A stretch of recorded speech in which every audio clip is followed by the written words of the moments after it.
What's going on, everybody? I hope you had a good day. Hope you're having an even better night. I just needed to come back on because if you watched my live earlier, I spoke to the unity within, the party and how people are basically getting tricked, man. You falling into the trick bag. All right. And I'll touch on that a little bit later on in this video. But right now, I just gotta say, huge win. Huge win for Trump. All right. So it says Texas Attorney General Ken Paxton has legally blocked the Biden administration from disposing of any more materials meant for the border wall. This action follows a court hearing where it was agreed to no further sales would be processed, at least until President-elect Trump assumes office. The material in question were initially auctioned off as mandated by Congress, but the move has stirred significant political controversy, particularly from Trump supporters who view it as undermining border security. I mean, that's real. That's definitely real. Free, what's up, brother? What's going on, Free? What's going on, Kim? Love y'all. Glad you're here. What's going on, Rose? All right, so yeah, that's a huge win. That's why you seen the thumbnail the way that you did. That's a huge win right there, right? And it seems like things are starting to go in a right direction. When you see stuff like that, it's like, okay, maybe all isn't lost. We getting things back on track. The border wall is going to be finished, and then all this stuff starts happening. What's going on, redheaded Jen? How you doing? Binary B, what's up? It seems like things are going in the right direction. And then all of a sudden, all hell breaks loose on X. Okay. What am I talking about? This is what I'm talking about. So, my man Vivek. Well, you know what? No, we'll start with Elon. All right. Elon Musk says on X, I'm going to show it to you just so y'all can see it. Share this tab instead. Check this out. Man, he spazzed. He said, America rose to greatness over the past 150 years because it was a meritocracy more than anywhere else on earth. I will fight to my last drop of blood to ensure that it remains the land of freedom and opportunity. All right.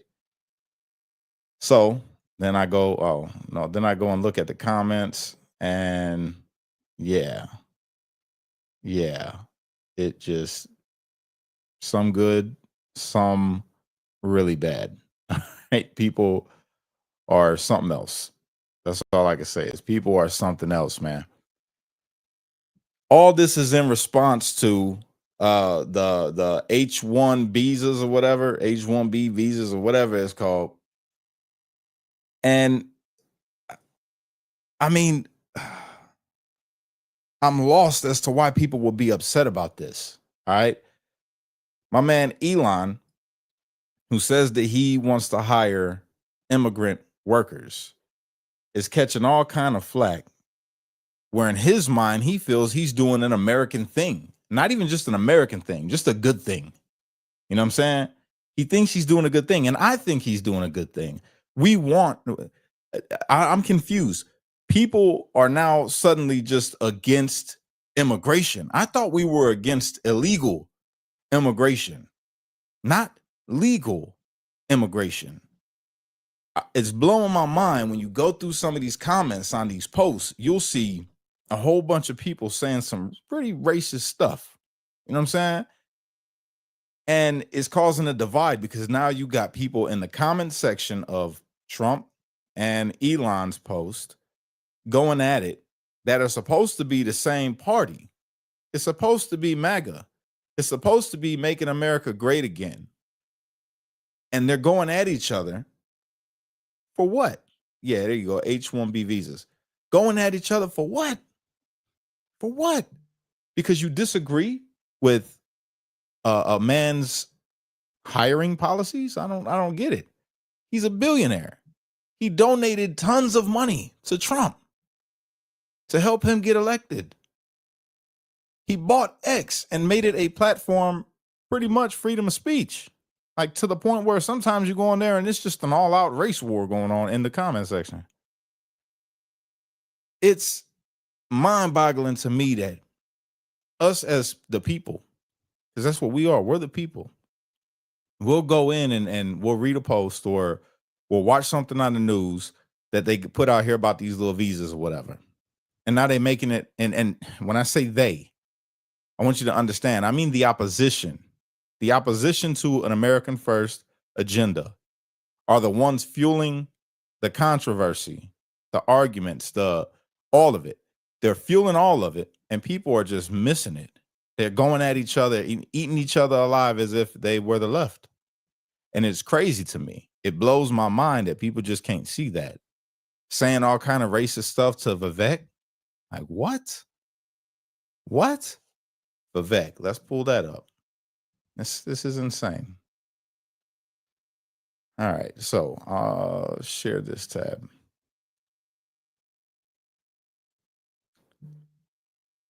All right, how'd I have this? That no, like that. There we go. That's better. Okay, so right here says, I have no idea why people are offended by Vivek's comments about American culture promoting mediocrity. He's 100% correct. Isn't that why we hate DEI? All right. Now, what are we talking about here? Vivek made a post basically saying that America has fallen. Now, I'm going to paraphrase. America has fallen into a state of promoting basically degeneracy and mediocrity, right? Because we praise the rappers, we praise the Cardi B's, we praise the football players, we praise all the and the football player just got done with a case because he got caught doing he did something, whatever the case is, right? We praise actors that are supposedly on a list of Epstein's Island. We praise all the things that are disgusting. We praise the people that are doing the disgusting because they have a status of actor, rapper, singer, NBA player, NFL player, whatever. We praise these people, and he's not wrong. People want to be upset now at Vivek because he made a truthful statement.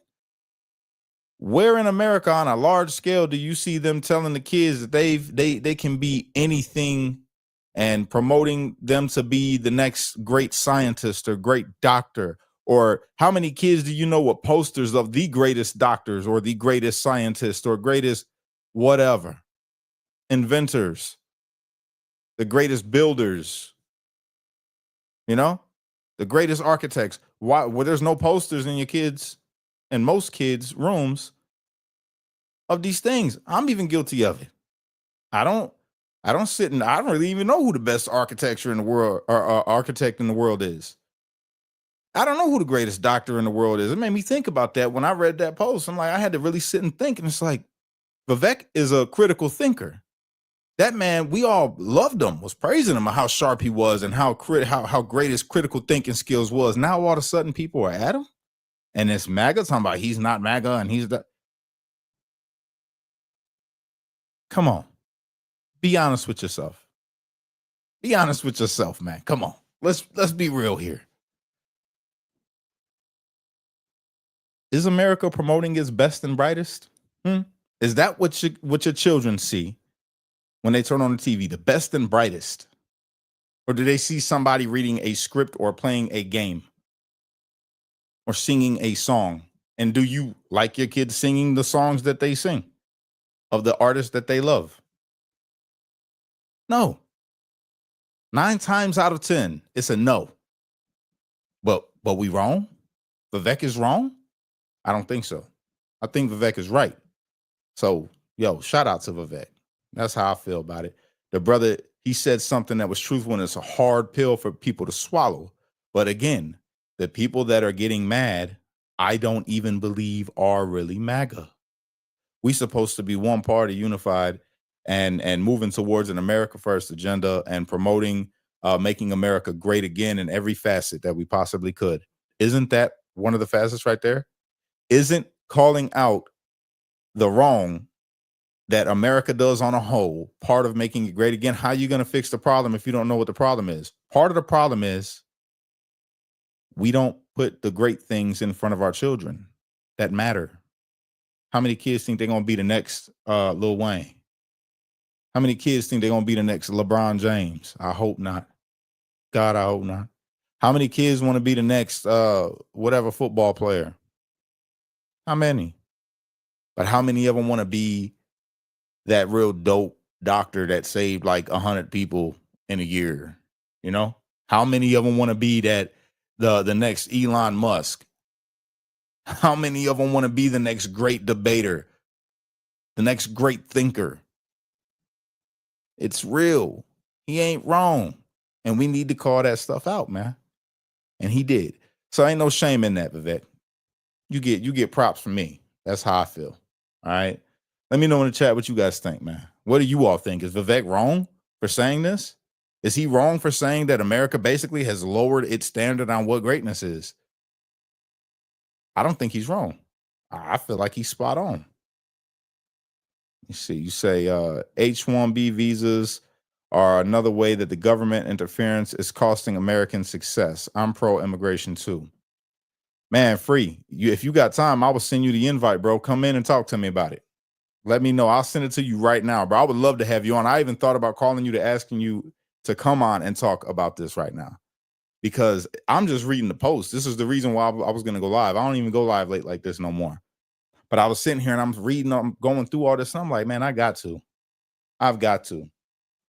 Straight up. So then talking about this, it brings us to this. This is what Trump had to say. Listen to this. This is what got people all upset. If you read the comments of this, you would trip out, man. I'm telling you. It's so sad when we lose people from Harvard, MIT, from the greatest schools and lesser schools that are phenomenal schools also. And what I wanted to do, and I would have done this, but then we had to solve the COVID problem because that came in and, you know, sort of dominated for a little while, as you perhaps know. But what I want to do and what I will do is you graduate from a college, I think you should get automatically as part of your diploma a green card to be able to stay in this country. And that includes junior colleges too. Anybody graduates from a college, you go in there for 2 years or 4 years. If you graduate or you get a doctorate degree from a college, you should be able to stay in this country. And you know more stories than I do, but I know of stories where people graduated from a top college or from a college and they desperately wanted to stay here. They had a plan for a company, a concept, and they can't. They go back to India, they go back to China, they do the same basic company in those places, and they become multi-billionaires employing thousands and thousands of people, and it could have been done here. And a bigger example is you need a pool of people to work for your companies. You have great companies, and they have to be smart people. Not everybody can be less than smart. You need brilliant people. And we force the brilliant people, the people that graduate from college, the people that are number one in their class from the best colleges, you have to be able to recruit these people and keep the people. It was such a big deal. Somebody graduates at the top of the class. They can't even make a deal with the company because they don't think they're going to be able to stay in the country. That is going to end on day one. That's fantastic. Yo, you said a mouthful right there. And I agree. That's the thing. Like, oh, man. Lou, what's up, brother? You want to come in? I will bring both of y'all in, Lou and Free. Matter of fact, I'm gonna send you guys a link, and we're gonna talk about this, man. I'm gonna send you guys a link right now, if you can make it, Lou. I know it's very short notice, but I'm gonna go ahead and send it over to Free right now because he said give him a second, he'll come on. So let me do that. But I mean, it's I don't know, you guys. I just feel like this is all BS, man. Of them, it's like it's not wrong what Trump is saying. It's not wrong what Vivek is saying. It's not wrong what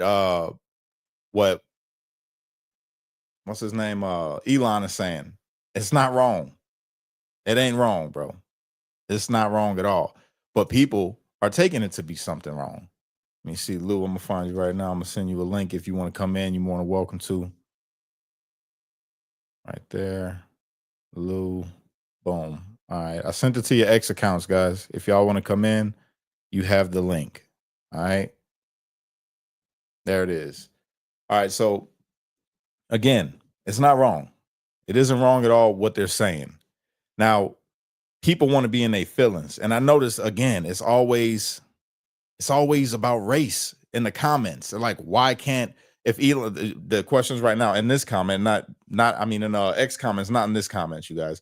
There's a comment that's made right here, says by Brenda.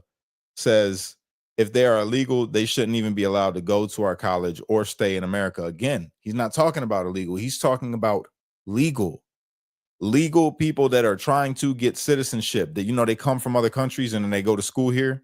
If they complete school, he's saying, I would love to give them a green card and let them be citizens in this country, you know, however it'll work out, because it adds to America, to American greatness. I'm not opposed to that. I'm not opposed to that.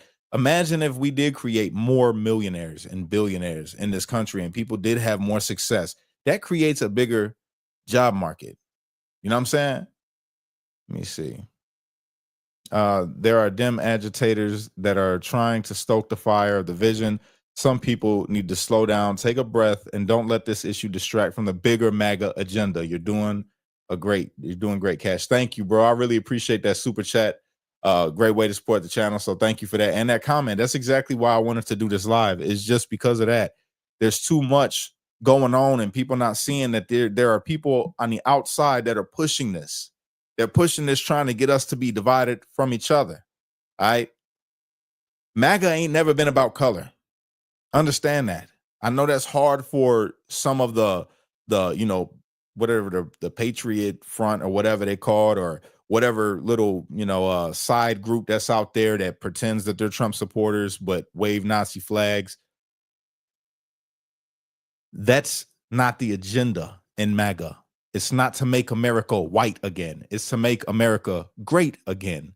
And America is great because of its diversity. We have so many different cultures blended into one American culture. What is American culture?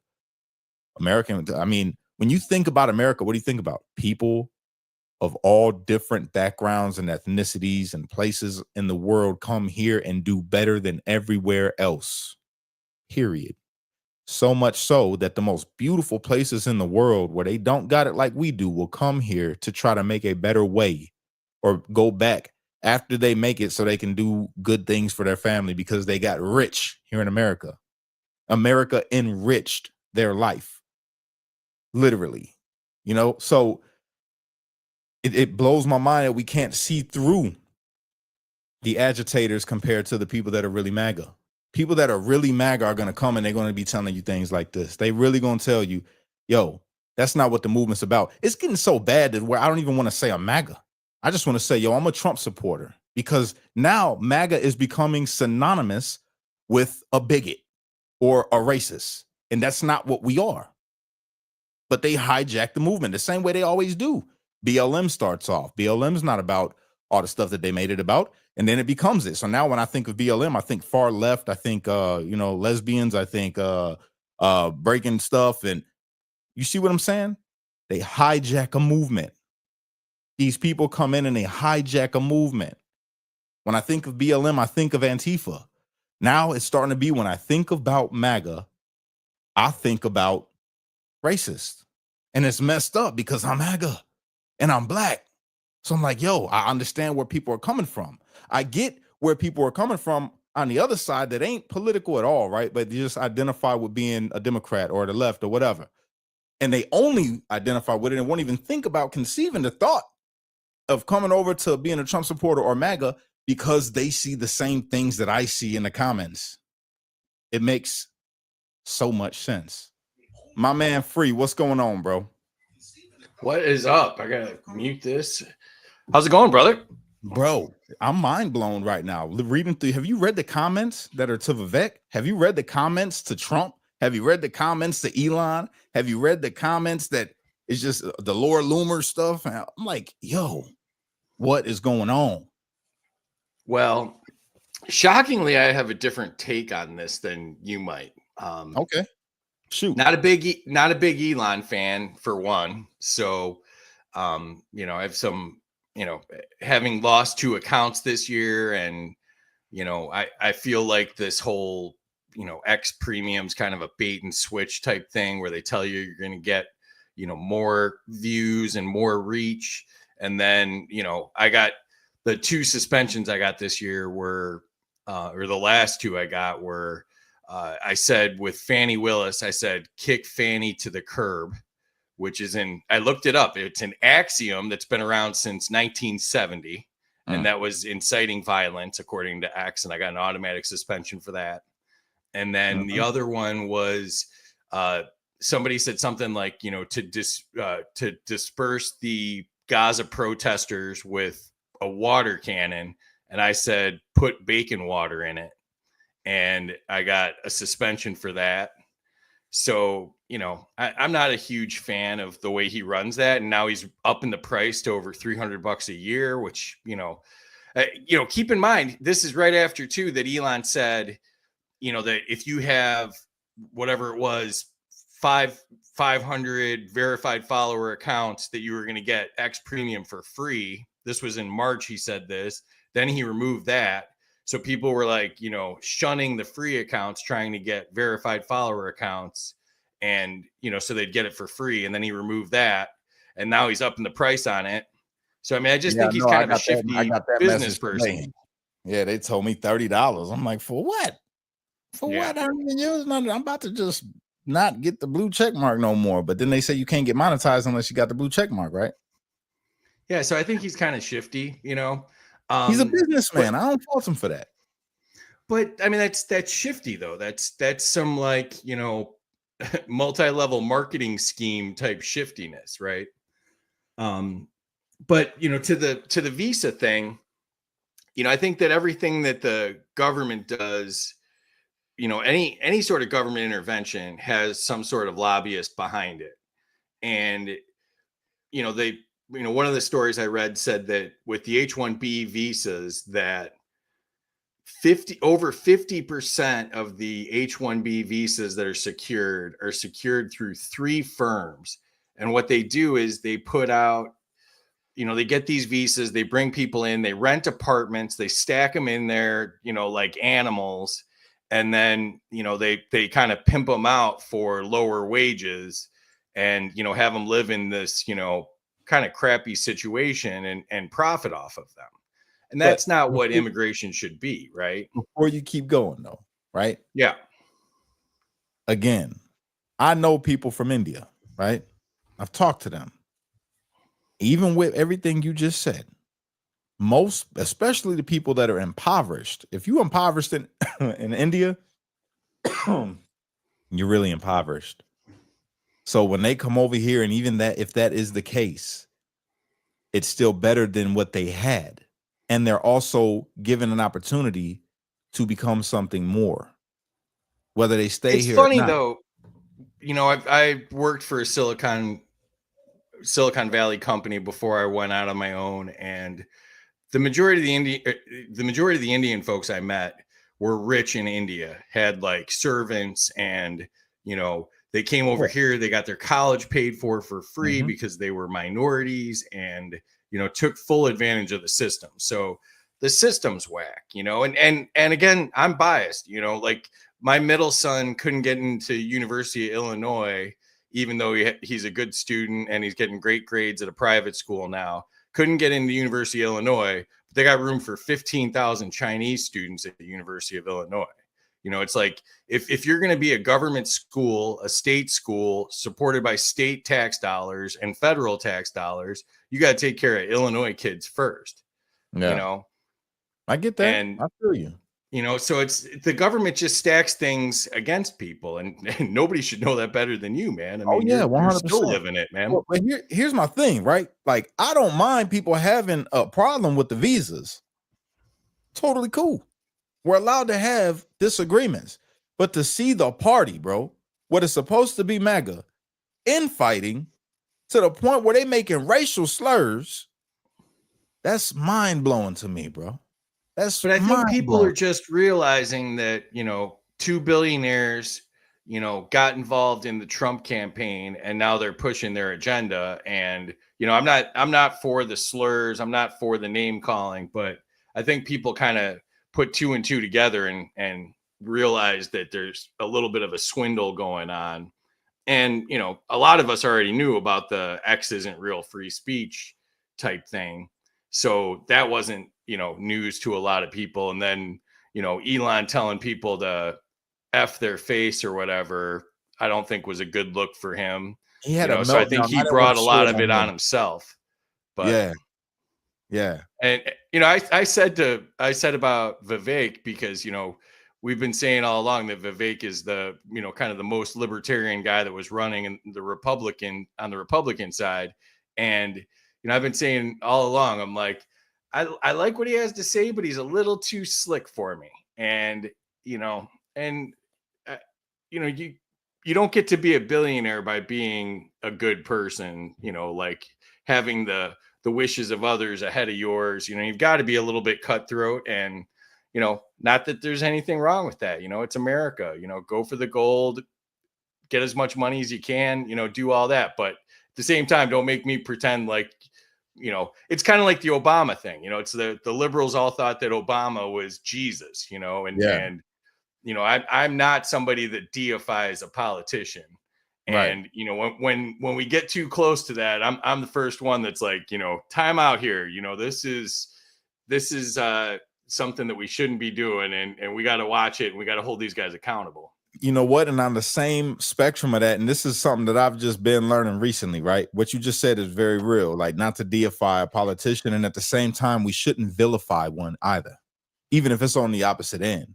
And too many times, even I was guilty of it, vilifying a politician just because I totally disagree with their ideology. I'm guilty of the same thing. So I don't know, bro. This has just been like real eye-opening seeing this, all of this change. People are panicking right now because Trump, now all the headlines, Trump is in support of illegal immigrants. I'm like, what? What do you mean he's in support? That's not what he's saying. That's not at all what he's saying. It just, I don't know, bro. It blows my mind. It's like people are real quick to just change, Well, I was on a space before this, and we were talking about immigration, which, after going through the campaign and supporting Chase Oliver, I wasn't, a huge fan of talking about immigration anymore, because that's one that like they come after the libertarians hard on. But, I was on a space before this, and they were saying that, we shouldn't allow immigrants in for 20 years and, things like that. And it's like, do you not understand how this country works? Do you not understand how this country has become the greatest country in the world? It was on the backs of immigrants. My family was immigrants, my ex's family was immigrants. Like, everybody came from immigrants, and they came in and did the jobs nobody wanted to do and worked 2 jobs and, assimilated and tried to do what they could do and educated their kids. And then, my parents' generation was the first generation that went to college. And then, both my sisters went to college, and, so it was like, that's how this country works, and driving around here in Florida, when you're looking outdoors at who's working outdoors, it's far and few between where you see a white guy out working, especially in the summertime here, doing roofing or, all these repairs that had to be done after the 2 hurricanes. This state would shut down if we didn't allow immigrants in. They're the backbone of our economy, and it leaves the Americans hopefully to do higher skill jobs that their education provides. But what's even more crazy is bro, it's just like you say, it's been that way. America literally was built by immigrants. Literally, bro. When they first came over here, what was they? Immigrants. And they started building. More immigrants came, created more jobs. Now they're doing the work because the people that first came, they got the wealth. They're wealthy, and then more immigrants came, and because of the people that came in the third wave, they got wealthy. So now they're putting people to work. Hey, let's build this town over here. So literally, America historically has been built by immigrants in some way, shape, or form. You can't deny that. So what is everybody's big beef? Again, I thought the problem was illegal immigration, because that, when you talk about it being paid an unfair wage, that's an unfair wage. I'm sure that the people that are coming over with the visas ain't getting paid what somebody on a blueberry farm is getting paid, or a busboy at the restaurant is getting paid. They're still making a wage that is fair. They're just not paid as much as an American citizen, which I don't believe they should be. If that's the way that it's worked out, but they're able to, their room and board is paid for, they get their food, they get all the different subsidies. Why is it that they should make the same thing? That basically you giving them a leg up, but they're not. They're giving them an opportunity. That's the difference maker for me. This is why I say I think it's a good thing, because not only are you giving them an opportunity, you're helping them to become more American, right? And they're learning work, they're learning industry, they're crafting they're honing their skills for whatever it is that their profession's going to be, and then incentivizing them with a green card or whatever, citizenship, incentivizing them with that to stay here and be one of the great, businesses or a person that's building or whatever it is that they're going to do, and putting Americans that are workers that don't want a higher education or that don't want to do anything, more than what they already do or their trade, giving them work. It's not like they're bringing over the Indian people to come over and do construction jobs. No, they're saying, hey, you guys are really good with tech and you do that. Why don't you come over here? What is wrong with that? I don't see nothing wrong with that. Am I wrong? Well, but I would deconstruct it, right? And I think citizenship, I'll get bashed for this, but I think citizenship's overrated, right? I mean, what do you get? You get to vote, I mean, our votes don't matter either. Sorry to break it to everybody, but he said that. Oh, I didn't say that. He said that. Yeah. Put your target right here. Put your target, aim for the neon microphone. But so citizenship's a little overrated. If somebody wants to come over here and positively contribute to our economy, and I'm anti-tax, I would abolish the income tax, especially on the working class. But while taxes exist, come over here, contribute to our economy, contribute to our tax base, make services better in communities by contributing to that tax base and buying gas and, buying a car and all those things. If somebody wants to do that, what would keep us from doing that? And then the secondary part of it is, I own my place. I live right here. You basically can see the whole place from, over here to over here is where I live. And what gives me the right to say who can live over there or who can live over there? I don't have to tell you, my dark skinned friend, We're not too far away from people saying, I didn't want a black guy living next door to me. What makes me say I don't want somebody that's been in the country for a day living next to me, or somebody that's been here for a year living next to me.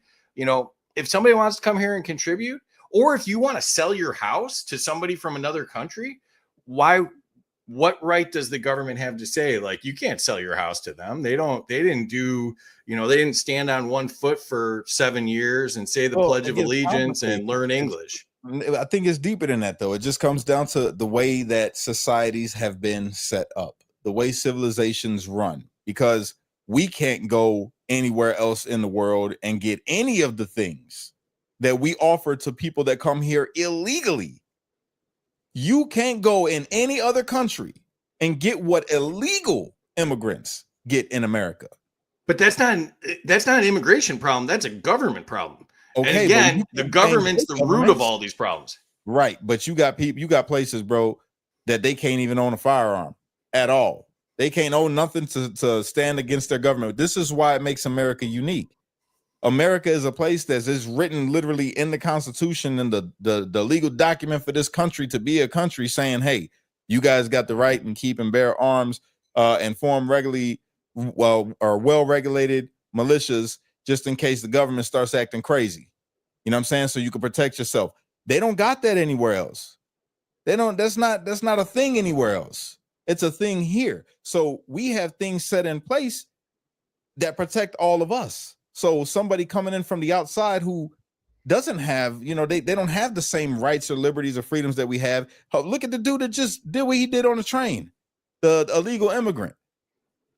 You know what I'm saying? Burned the lady all the way up because his mind is conditioned differently. I was locked up with a lot of these dudes. One little dude told me how many people he chopped up with a machete. A little tiny dude named Negro from, what is it? El Salvador, I believe. I think it was El Salvador. Chopping people up with machetes, and his fantasy was to eat a piece of a person. He said that's his fantasy. So it's like, you're definitely just different. I don't want you living next door to me. And now I have a preconceived notion about people that come for you where you come from. Because every single one that I've met in prison and in the real world, I've met them, some of them in the real world, they have a different kind of way of thinking. No, I don't want them living next to me. And that comes down to, again, when you use just the American standard, when you said about somebody not too long ago would be like, yo, I don't want that black guy living next to me. It's because the propaganda or the things that he experienced or she experienced firsthand that had to do with somebody. It's plain and simple. Or they watched the movie that said black people are murderers and whatever. They want to get your daughter pregnant, you know, something like that. And they're like, oh, I don't want him living next to my Becky, you know, something like that. So it's not that the way that we're set up is just so wrong.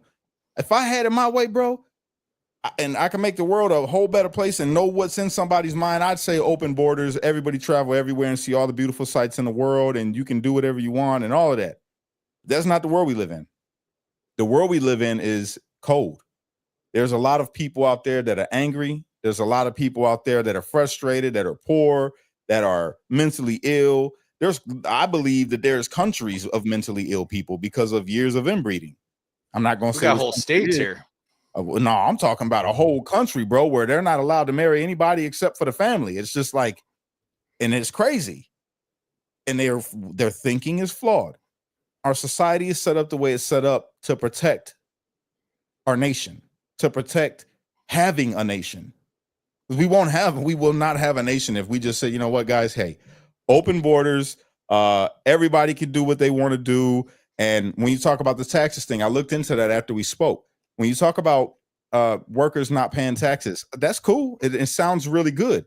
But then you'll feel it when you go to buy something at the store, because the only thing that's going to happen is the person that's got to pay the taxes, maybe it's got to be the owner or the stockholder of the company or whoever it's going to be, is going to say, okay, jack up the prices on all this, jack up the prices on all that, and then we'll get it back that way. So it doesn't, either way it goes, you're paying.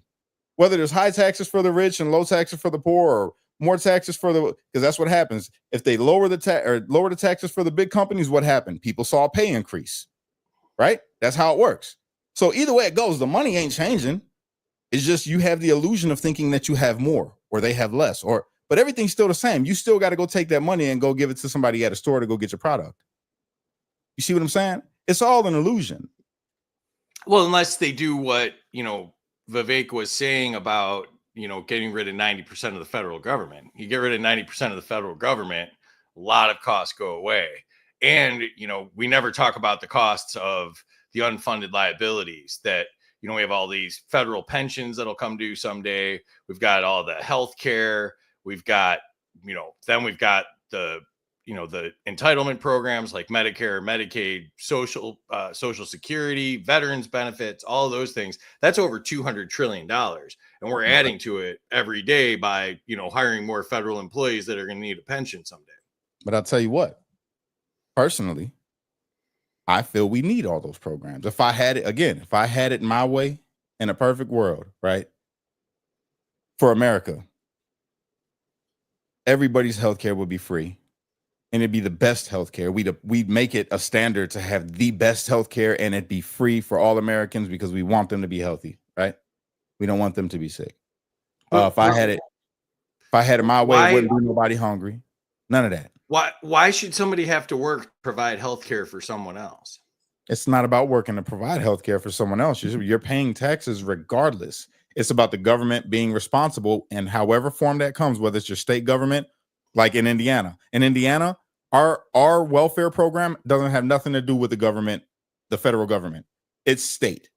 So if the government shuts down, the state of Indiana still takes care of its residents because the residents of Indiana pay their taxes. You see what I'm saying? It's a program that we're looking out for. It's an ecosystem.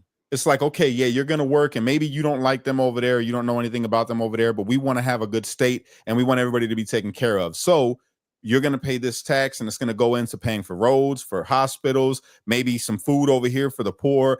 And there should be no problem with that with people, especially if you have what you need. Where it comes down to is people don't have what they want. So they get greedy and they're like, man, I really wanted to go and buy the new Jordans. I really wanted to go and get that. I want that new Lambo. I want the mansion, right? When that's fine. If you can get that, then you get that. But as it says in the Bible, what Jesus say? Whose face is on this coin? No, that's Caesar. Well, render unto Caesar what is Caesar's, and unto God what is God's. So we have a state. I'm glad that I live in Indiana. Indiana say, look, you're gonna pay your taxes. We're gonna make sure y'all straight. That's that. I don't complain about the sales tax in Indiana. I don't complain about anything that comes out at the end of the year or what I got to pay into. I don't worry about that, because I understand that when I was a kid and I was on hard times, my government and my state took care of me. They took care of my mother, my brothers, or my brother, my sisters. They took care of my whole school dang near. You know what I'm saying? Well, I mean, you're kind of touching some different subjects, and you know, that's fine. I mean, like, but for me, you know, healthcare has become convoluted because of the government and crony capitalism, with, you know, in particular with the insurance companies, right? So when we talk about healthcare, healthcare is made up of several things. There's preventative healthcare, getting physicals, getting shots, things like that. Then there's, you know, minor illnesses, you know, you got the flu, you need an antibiotic. And then there's catastrophic care. You were in a car accident, you get cancer, things like that. Mm-hmm. You know, back in the day, before the government took this all over, religious organizations handled the majority of those. Now, they wouldn't keep you alive for 6 extra months with cancer, you know, like the insurance companies will, but you know, they did all the other things, right? And then the government's also complicated healthcare by doing things like, you know, making mandates and occupational licensing things and all of that make healthcare more expensive. So a lot of people would tell you that a nurse practitioner can do the majority of the things that doctors do in regular office visits. You know, that they can tell whether you've got the flu or you got strep throat, or, you know, if you need more tests or things like that. Mm-hmm. And if we allowed nurse practitioners to do more of what doctors do, that brings the cost of healthcare down. That gets more people into the medical industry because there'd be good paying nurse practitioner jobs all over the place. And instead, what we've done is we've let the insurance companies take it all over and Medicare take it all over. And now you're lucky if your doctor's in there for 3 minutes and knows your name when you go for a visit. So we've absolutely destroyed the healthcare system. So when I say that people don't deserve free healthcare, you know, that's not a right given to them by the Constitution or by, you know, any document. What I'm saying is, you know, that's not something that the government needs to take over and, you know, force on people, that we're going to make you pay for this expensive system, you know, now the one that we call Obamacare, where, you know, they put all this stuff on here and, you know, they've made healthcare more expensive and they've driven more people out of the medical industry, and all of the bad things that they said they were preventing from happening, they caused to happen. I mean, yeah, I hear you. Again, we got a lot of issues.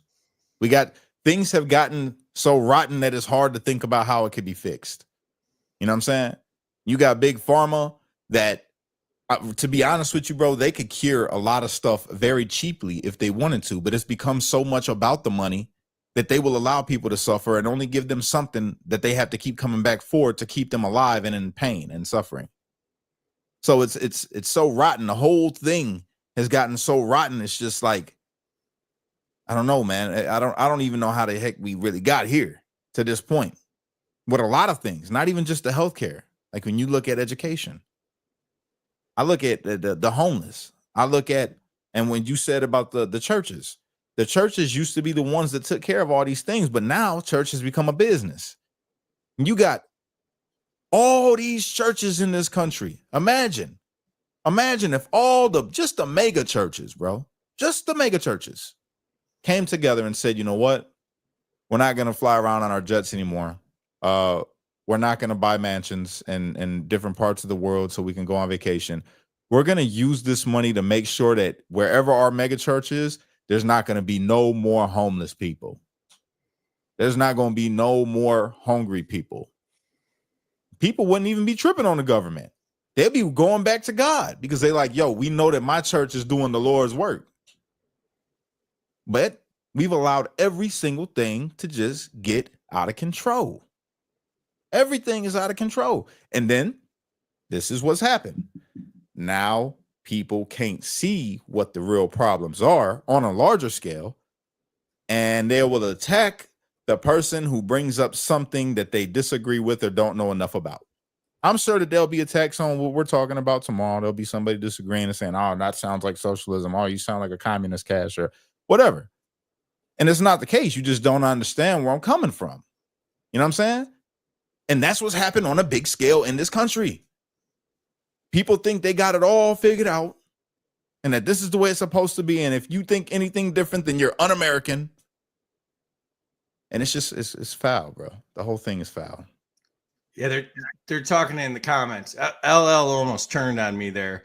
What do you think? Your comment section still has me as your least favorite honky friend, by the way. What? So somebody said that. Somebody said the guest is a halfway, but the guest is dope. LL man. was about to turn on me, but I think I got him back. But yeah, she's mentioning that they don't pay for chiropractic, they don't pay for homeopathic remedies and those types of services, and don't even forget. This is the same government that tells you that your eyes and your teeth aren't part of your body and shouldn't be covered by your health insurance. So, yep. I mean, it's a whack system. And we learn more. I mean, one of the big takeaways from COVID is there's other forms of treatment that were even approved in other countries that weren't approved here. Be careful. Just be careful. Yeah. Sorry, man. Sorry. Yeah, because, they'll get on us for that. We can't talk about that thing. You know what I'm saying? Right, but you're right. You're right. It's insane, bro. I'm over it. Like it's so frustrating. I'm just excited to see where it's gonna go because at the end of the day, the way I try to reason with it and tell myself is that all things change, right? Given time, all things change.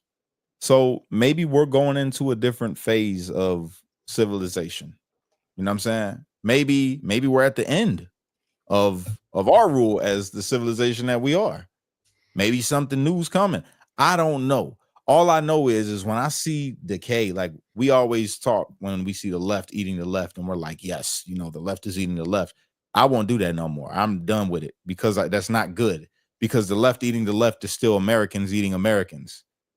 The right eating the right is still Americans eating Americans. The right eating the left or the left eating the right is still Americans eating Americans.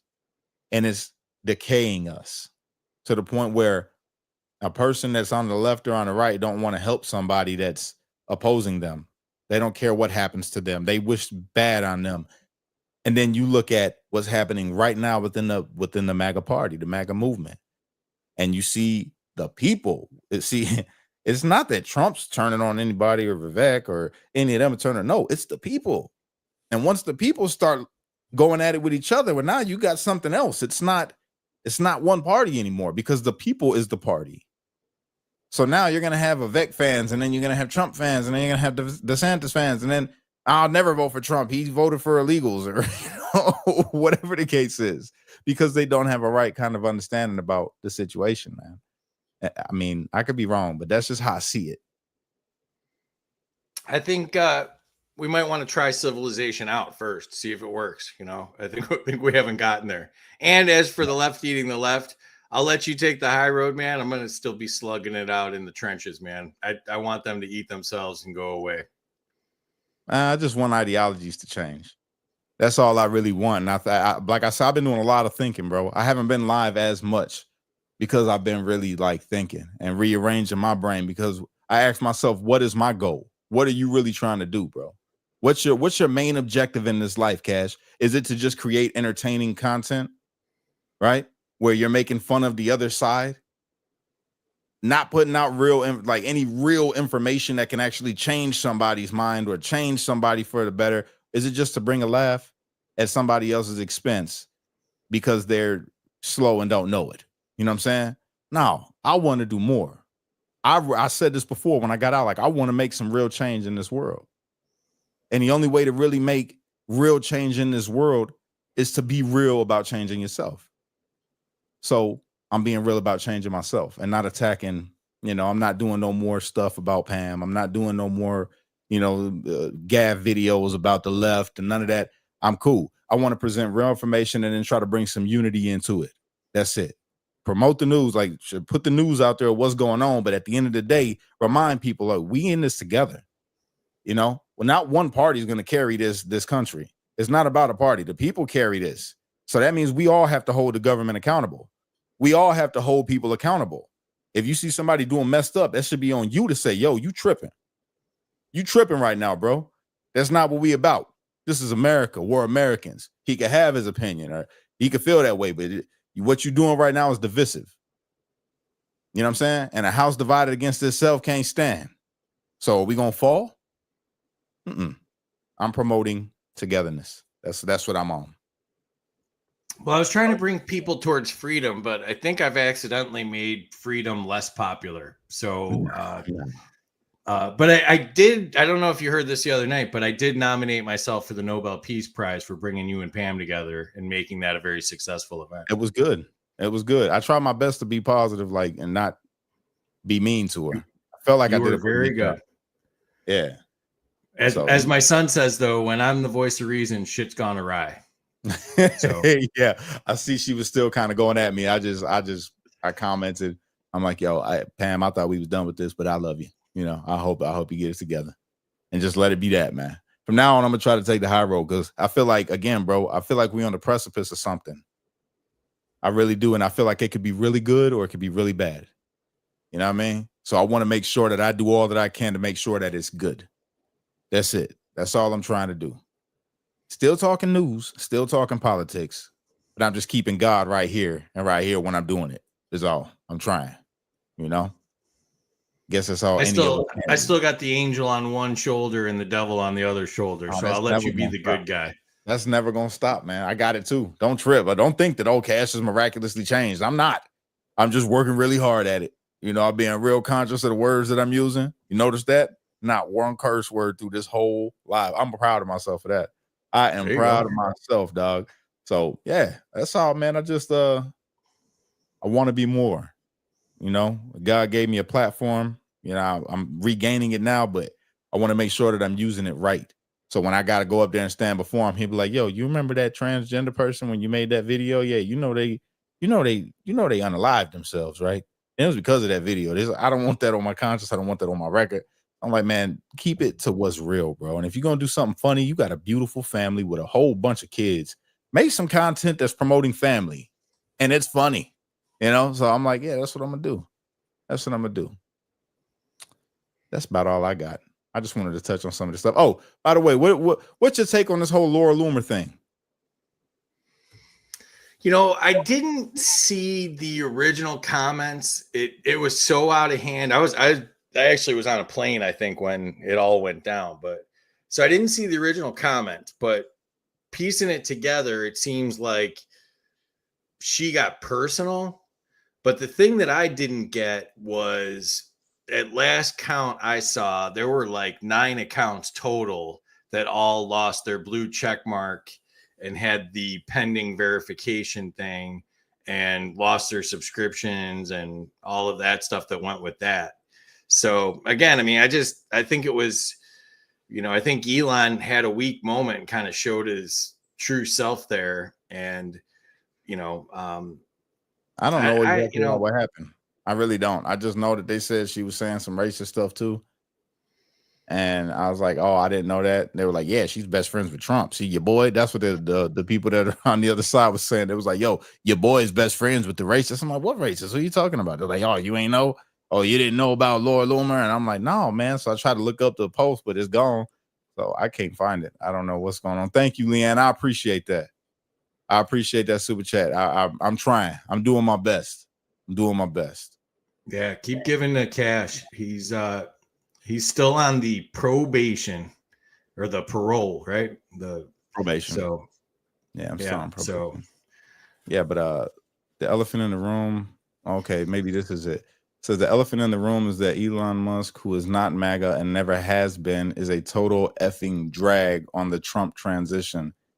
He's a stage 5 clinger who overstayed his welcome at Mar-a-Lago in an effort to become Trump's side piece and be the point man of all his accomplices in big tech and slither into Mar-a-Lago. Whoa. None of that's new news, though. I mean, that whole he got to Mar-a-Lago and wouldn't leave thing, that wasn't new news. Yeah, I know, but They were making fun of him for that man. like a couple of weeks ago. Who is Laura Loomer? I don't even know who that is. She is a very polarizing right-wing MAGA commentator. Is she and Mexican? Jewish. Oh.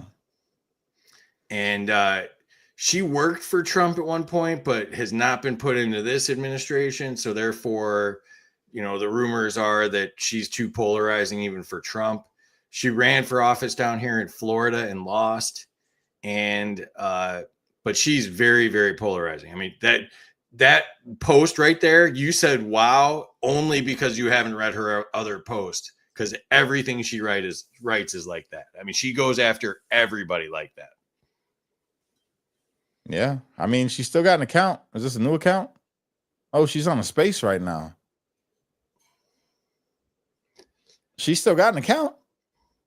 She just lost her blue check mark. Oh, okay.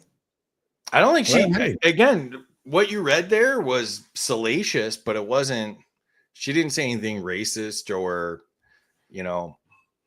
any of the stuff that would get you in trouble, in my opinion. You just, obviously you can't go after the king. Yo. Yeah, she's a little polarizing, but I don't know. She's I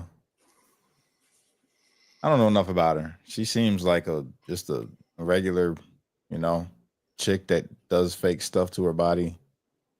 I don't think she was ever deleted. Somebody said that she got deleted. I don't think she was ever deleted, because I was on it right away when I got off the plane and she was still on. I don't know. I saw the first post when she realized she lost her blue check mark. Yeah, she's not deleted. She's still got 1.4 million followers, and you don't just get that over a day or two. So and it says that this been up since 2012. So she still got her account. My favorite comment that she made was, I'm MAGA. MAGA goes through me, or something like that. It's just like, she's like, I'm the MAGA gatekeeper, like something crazy like that. It's like, I don't know. She looks a little off to me, bro. I ain't gonna lie. Judging off appearance, which we all do it. Judge me if you want. I'm not criticizing her. I'm just saying something. I don't know. When I see her, she doesn't seem trustworthy to me. She's the literal definition of off the chain. And I think that's what Trump is like. Trump's doing a really good job of like keeping people at arm's length here. Like he's letting Elon hang himself here. He's letting her out herself there. And yeah, there's people that love her, absolutely love her. So yeah, and I like really polarizing people, but she rubs me the wrong way too. Probably because I'm not far right. People in the comments saying they're like, no, she's not. She's not. Jericho, who are you going at in the comments? Who are you going on, Jericho? What's going on? I don't know who you're going at. I don't know what's going on. But yeah, do me a favor and smash that like button, everybody. Do me the favor. All right, so she's crying about a check mark in that space. Oh, okay. So she is going in on there. I might tune in. I don't know what kind of language you're using. She might say something crazy and get me kicked. I think it's really interesting too, because what's that lady's name? Like Gomez or whatever. I thought she ran in like Missouri, and now she said she's going to run in Texas, and Valeria Gomez or something like that. And she's the one that she had the video where she shot the dummy in the head and then said that that's what should be done to illegals or whatever. What? And you didn't see that? No. Oh man. I'll pull it up and send it to you, but that's crazy. But this was happening the same time. So like you know, somebody made the point of like, you know, that she can do that, and you know, basically, Valentina Gomez is the name. But that she can do that and get away with it, but like, you know, you can't say that, you know, something about Vivek being, or Elon wanting to be Trump's side piece or whatever, you know. Yo, my comments are lit right now, bro. I wonder if she Yo, my deleted it. comment section is lit right now. This is great. He said all the trolls gonna make Jericho fall off the wagon before his next probation officer. Yo, what? The trolls is getting to Jericho, I guess. Is that what's going on? Because I see all the comments from X and Facebook and YouTube, and yeah, it's getting confusing. I'm like, yo, what's going on right now? What? Whoa. I don't want to put that up there, but if you're on YouTube, then you could see that comment. Did you see that comment?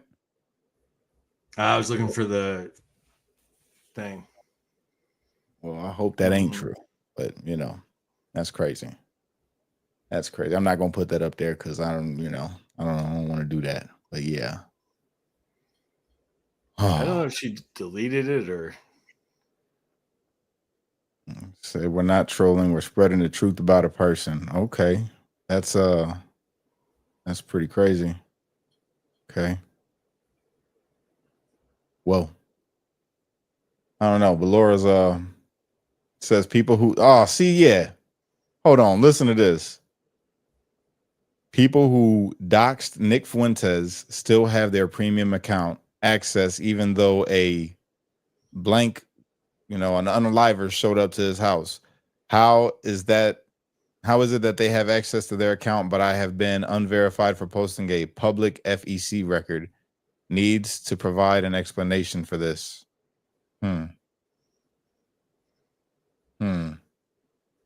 That is pretty strange. I'm gonna have to look into Laura, see if I like her or not. She's out there. I mean, she's fun to watch if you're not a fan of whoever she's talking about, because she goes after him hard. Yeah, that's pretty crazy. Nick Fuentes I can't stand Nick Fuentes, man. His content is just horrible. Horrible. Did you see that was in Berwyn? You say what? That was in Berwyn. Where? What's in Berwyn? When he's the one that got doxxed, right? Nick Fuentes, the dude that the lady came to his house and he pepper sprayed her or something like that. Yeah, like a week or two ago.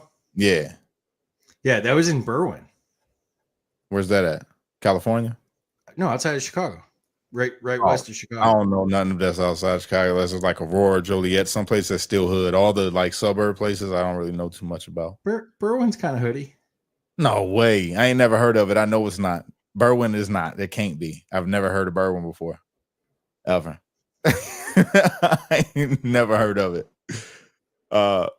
Said Loomer chained herself to Twitter HQ for banning her. Get out of here. What? Ain't no way. That's crazy. I gotta look that up. If that's true, then that's pretty funny. That's pretty funny. Yeah, man, this is fun. I miss doing my late night lives like this. It always is supposed to be something that ends up being something else, and it's just a good time. You know what I mean? Hang on a second. You can't even share it, man. So I found a copy of the video, and then I found the video, and you can't share the video. So I'm sending you the whole link. I shared you somebody that had a copy to it. Okay. And then I sent you the link. What's on the video though? It's when she bangs the dummy. Is it an actual real strap? It's a real one. Okay, so yeah, we can't play it. They'll flag me. They'll flag me for that. So I can't play it on here. But I can make a video about it in response and then blur out the strap. You know what I mean? But I don't know, bro. This is it's all fun. It's all fun. So let's see what else is going on in the Twitter sphere. Can we call it that still? What do we call it now? Not the Twitter sphere. What would it be? The X sphere? No, it don't sound right. Somebody said Berwyn is in Cicero. It's next to Cicero. Yeah, I'll be the Chicago guy tonight. Let's see what we got going on.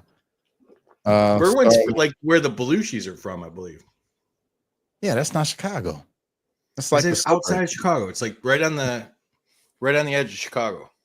Yeah, that's outside. That's just, there's a lot of people that do that. You know that. It's a lot of people from out this way that be like, oh yeah, I'm from Chicago. Like, where at? You're like Aurora. Like, that's not Chicago. That's Aurora. You know what I'm saying? I think that's acceptable when you're further away. But if you're in the metropolitan area and you say you're from Chicago and you're not from Chicago, you're just weird. Yeah, like the dude from Bolingbrook. Where you from? Bolingbrook. I'm like, no, brother, that's right outside Chicago. That's not Chicago. That's Bolingbrook. You know what I'm saying? Bolingbrook's not even right outside of Chicago. That's like about 20 2 hours outside of Chicago. Yeah, it's a 2-hour drive from Indiana. People ask me, you from Chicago? No. I'm not from Chicago. I live in the Chicagoland area, but people not from the Northwestern Indiana don't know what that is. They're like, what do you mean? I'm like, oh, I was born in East Chicago. Well, that's Chicago. No, it's a city called East Chicago, Indiana. I thought you was from Chicago. No, I was a gangbanger from Chicago. When I first turned out in my gang, I was from 99th and Ewing, which is the southeast side of Chicago, Cal Park. You know what I'm saying? So they don't get it. It's like, I guess it's the same thing. Well, what is it? Tennessee? They got Tennessee. There's Memphis and what's it next to? I don't know. They got it's like right there. They consider it all Memphis, but it's East Memphis. Is that what you're talking about? I don't know. Did you see Scientific said, did Nick Fuentes yell, "That's my purse" when he maced that old lady? Yeah. Scientific cracks me up. If you ever see me laughing during a stream, it's because I saw one of his comments out of the corner of my eye. I had to yell at him. He keeps posting this Nobel Peace Prize thing that's 2 hours long and keeps asking me to watch it. So now I post it everywhere I'm at. I want to watch it. What is it? It's Dr. What's his name? Ben Carson? No. I can't believe I can't come up with it off the top of my head. It's Dr. Drew Weissman. That's what it was. Nobel Peace Prize lecture in physiology and medicine. Wait, Dr. Drew, is that the dude that used to be on 16 and Pregnant? The reunion show? I didn't even know what that is. Oh, okay. See, different era. How many times were you on that show?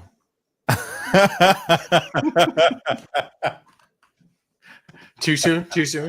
That's good. By the way, everybody, the baby will be, we're getting induced. Well, she's getting induced. I'll be there streaming live. I'm doing that actually. I'm going to be streaming live. No way. Yeah. I'm going to stream live from the hospital. It's going to be great. She's getting induced and we're going to be having a baby. So I'm going to do my live on the 30th. 2 days.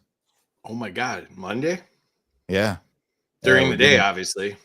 Yeah, at 6 p.m. So I'm just hoping that I get back in time for New Year's. That'd be cool. I'm hoping for it. Safe pregnancy, safe delivery, healthy baby. So y'all keep us in your prayers. I'm gonna be streaming live out of the hospital. Was this your way of telling me that we're not doing our show Monday? Oh yeah. I thought you knew that though. I thought you knew that I had to do that. No? No, Terry had to tell me. Okay, so how about we do our show Sunday? Tomorrow. Was that Sunday? Yeah. I'm down. I love doing shows with you. I'm happy that you came on this right now. This is great. Yeah, as you can tell by the hat, I was like, I was near this, So I had to move a bunch of crap. I just got back. You see it. Nice. You see it. Yeah. There can't be any other show right now with 2 Sox fans on it. No, definitely not. You can't even find 2 Sox fans in the Sox stadium. Yeah. Oh man. You have to use the internet though, because we're 1,400 miles apart. So you say what? I said, you got to use the internet, though, because we're 1,400 miles apart. Yeah, he left. He went to Florida and lived a good life. It's all good. You know, I'm still out here by the beach, baby. The real beach, not that ocean stuff that y'all got down there. The real beach. You know, there is no better beach in the world, just so everyone knows. There's no more beautiful beach than Lake Michigan's beach. Did you know this interesting fact, Free? Lake Michigan's sand in northwestern Indiana, right, is the only sand in the world that can make this certain type of ceramic from the dunes. Does it smell like butt? No, bro. It just creates this color that you can't get from any other sand. It's insane. And the sand at y'all's beach down there in Florida, bro, it's so hard that you'll cut your feet on that sand. Like our sand is soft. You don't got to wear shoes on it. You're fine. I never wear shoes. What are you talking about? Yeah, but you probably got them feet that are like, you know, from running through caves. I think somebody told you were going to Florida and they took you to like Gary or something. What? You got scammed, man. That wasn't a travel agent. You got scammed. What happened? Now, what temperature was it at your favorite beach today? Because mine was 80. Oh, that's different. That's different. I won't be It's eaten very by different. I'll give you that. It's different. If I go to the beach out here. Well, I mean, the 1 week that they're open every year because of weather. See, I'm not in Gary, bro. See, you tripping. I live in a nice part of town, brother. I'm not in Gary. I'm not. I didn't say you were in Gary. I said that if you think Florida beaches aren't nice, somebody scammed you and took you to Gary instead. Oh no, I've been to St. Augustine Beach. It was gorgeous. It was just the sand was just really hard. It was like little rocks instead of like actual sand that I know, the sand that I'm familiar with. We got white sand by me. It's gorgeous. Yeah, it's white, but it hurts. No, you were on the East Coast, man. I'm on the West Coast. I'm just saying, bro. Sand's different. Ocean sand is completely different than freshwater sand. I don't know why. It just is. Look at that. Leanne's got my back. On the East Coast, the sand is crushed coral and shells. On the West Coast, it's baby powder sand. Well, you're on the East Coast. It's nice on the West Coast. You got crushed coral sand. You know what our sand's made out of? Whatever sand's made out of that makes it soft like it is over here, because it is great. It is great, bro. Okay. I don't like ocean sand. I'm good. The 1 week a year it's warm enough to go in it, I bet you it's gorgeous. Okay, we get 3 months. We get a good 3 months, bro. Not even. Yeah, we do. I was swimming since June. Good night, Rose. I was swimming since June. I didn't stop swimming until like late September. The last year we were up there, we had a baseball game like the last week of June, and it was 43 and raining during the baseball game. June's sketchy too. Yeah. Nah, ain't no way. Yeah. 43? It was warmer than that outside right now. Right now it's warmer than that. It's crazy. The weather's been nuts over here. For real. Like it's been pretty chaotic. I'm like loving it, but scared at the same time to go outside because I'm like, I'm gonna get the flu. Because at night you got to put the heat on, but then in the daytime it's nice, so you got to turn the heat off. So when you go outside, you know, you're already hot because you had the heat on. So you go outside to go get the mail, whatever it is, and it's like, yo, it's really nice. And I'm already sweating a little bit. And then I'm like, yo, this is the flu weather. And they saying H1N1's back. That's scaring me. I don't even want to eat chicken now. You know? It's just, I don't know. And we're getting derailed. This is off the charts. This has been a good live.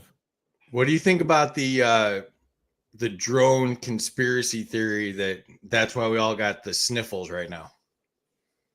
Nah. I don't think so. Not even a little bit? Nah. The drone thing just went away. You notice that? Yeah, but now everybody's got the sniffles. Not everybody. I ain't got the sniffles. You allowed to leave the house, though? Not a lot. Not pretty much in the house, you know. So it could be. I don't know. I think more building like a whole IKEA, haven't you? Yeah. I got one last thing to build and I'm done. I just built my chair. Boston. It's got a little massager right here for my back. It's got a recliner. This chair has a recliner. A lady got it for me, and it was supposed to come a while ago, but it finally came now, and it was worth the wait, I guess. Well, no, for definitely, because I could literally recline back if I want to play my Xbox or something. I just lean back right here, just boom, hit it. It goes Yeah, all mine the way. reclines too. Mine's new. Mine's new. What Got a kind you little got? pillow. Mine got a I little don't know. pillow too. But does yours got a massager on the bottom right here on your lower back? No, I didn't. I did not. I could have gotten it with that, but I saved the $20 or whatever it was. Man, I was I like, don't know wait, how much. what am I gonna do? I'm gonna get on with you and turn the massager on and be sitting here like. We should do that one day. We should just be like, yo, we're gonna do a whole live while we're getting a massage and just see how it turns out. I'm down if I you're got down. the one that straps to your chair that does your whole back. I got that upstairs on the rocking chair for Champagne because she's pregnant and stuff. So she's like, my back hurts and can you rub it? I'm like, I'm doing stuff. I'm not rubbing your back just because you're pregnant. I'm kidding, babe. I'm joking. I give her a massage whenever she wants. But yeah, I ain't want to look like the jerk that doesn't help out his pregnant fiance. Do you got the Theragun? Yeah, I do. Those are. I got all the little attachments and all. Look, she's on. Oh, there she is. There she is. I'm joking, babe. I knew you was watching. I'm joking, babe. I'm sorry. I love you. It's a joke. Wouldn't it be funny if you were the first influencer to ever get banned from a platform by his pregnant girl? It's very possible. Very possible. I could see it happening. That was deserved. I'm on Team Champagne on this one. Look, she said, "Stop lying." See, she knows. I was hitting her with that little Theragun you're talking about last night. She had me, babe. Can you hit me with the gun? I'm like, yeah, I got you, babe. And I was playing my game and everything. She's out there need massage. My back hurts. And it's because I'm pregnant and it hurts so bad. I told her, your body's designed to do this. Stop faking. All the women gonna attack me now. That's another joke, y'all. I'm joking. Oh, we got one. Look, right wing suck. No MAGA. We love you too, man. We love you too. Look at Champagne. Oh my God, stop it. What was not me, Champagne. Just saying for the record. Yeah. But Hoopty, man. Why does MAGA suck, bro? Why are you saying that? Yeah, Hoopty, can you at least point out that I'm not your favorite of Cash's white friends? Is that the one that's been going at you? No, that was somebody else. Oh. But Ruin right wing, not me. What? Hey, you blacks will ruin right wing, not me. Oh man. Oh yikes. Man. With that comment, you ruin yourself, bro. Right wing, I don't want no parts of right wing. I don't want no parts of left wing. I'm just an American. That's it. It's you blacks that will destroy the right wingers, not me. Cash, I didn't want to bring it up, but you joining the right wing is the reason I'm not right wing. Hey, I feel that. You know what? Said, nope, you're a MAGA. What? What? I even love my trolls, dog. Even my trolls is funny, bro. It's a good time. It's a good time. It set me up to get myself in trouble, so that was worth it. This is fun. So, Hoopty, I got a question. Are you what? Are you a lighter skinned American? Are you a mid skin tone American? What kind of American are you? Are you even American? Are you in between these two tones? Yeah, are you in between this tone and that tone? That's all we need to know. That's all we need to know. But you all right, Hoopty? You all good, man. You know? Guess my race. I'm human. Human. I'm gonna go with human I'm gonna take human for 100. That's it. Human for 100. You know, like being a white guy, I think I should know the answer to this question, but do white guys use the word hoopty? It depends. That sounds like something like some white guy would say in a movie and say it wrong. Like, are you driving a hoopty here? Yeah, I don't know. I don't know what this guy or girl it could be. It could be a female too. You never know. Now we're playing the worst game on the internet right now. Guess Hoopty's race. Okay. So I just thought of something. Because the way that Hoopty spelling words and even the name Hoopty, and because we started off on this topic of what's got MAGA at it right now, I'm gonna go ahead and say that your ethnicity is Indian?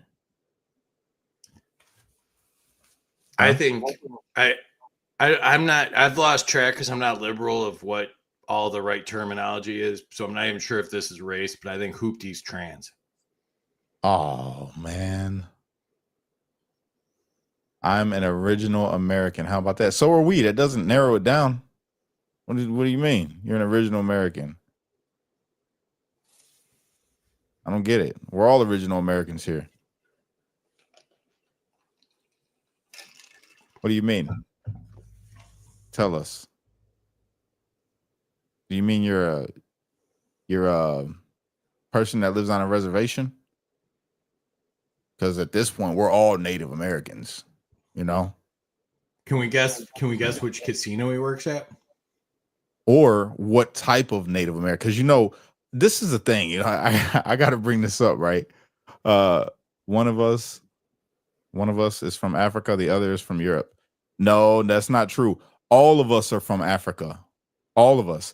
And your people, when you're calling yourself a Native American, I'm pretty sure your people came from Asia. Pretty sure. You guys came across through Alaska over there, down in through California. Yeah, y'all are Asian, my guy. And you just say you're Native American now, you know, because you were here before the white man. You know what I mean? But that doesn't make you Native. That's like us now. We say that we are Native American, and the illegals that come over here are, you know, the new white man. So, I mean, yeah, I mean, everybody's from Africa. We're all earthlings, bro. If you want to call yourself a Native American, that's cool with me. It probably explains that funny name. It does. I don't believe that Hoopty's Native American. Me neither. Type something in smoke signals if you're really Native American.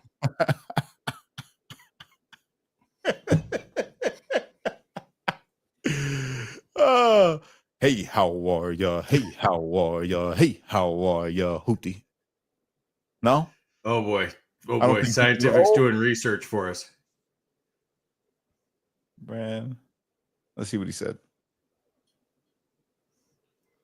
Focus on connectivity. We use the verb adding one's life. Okay.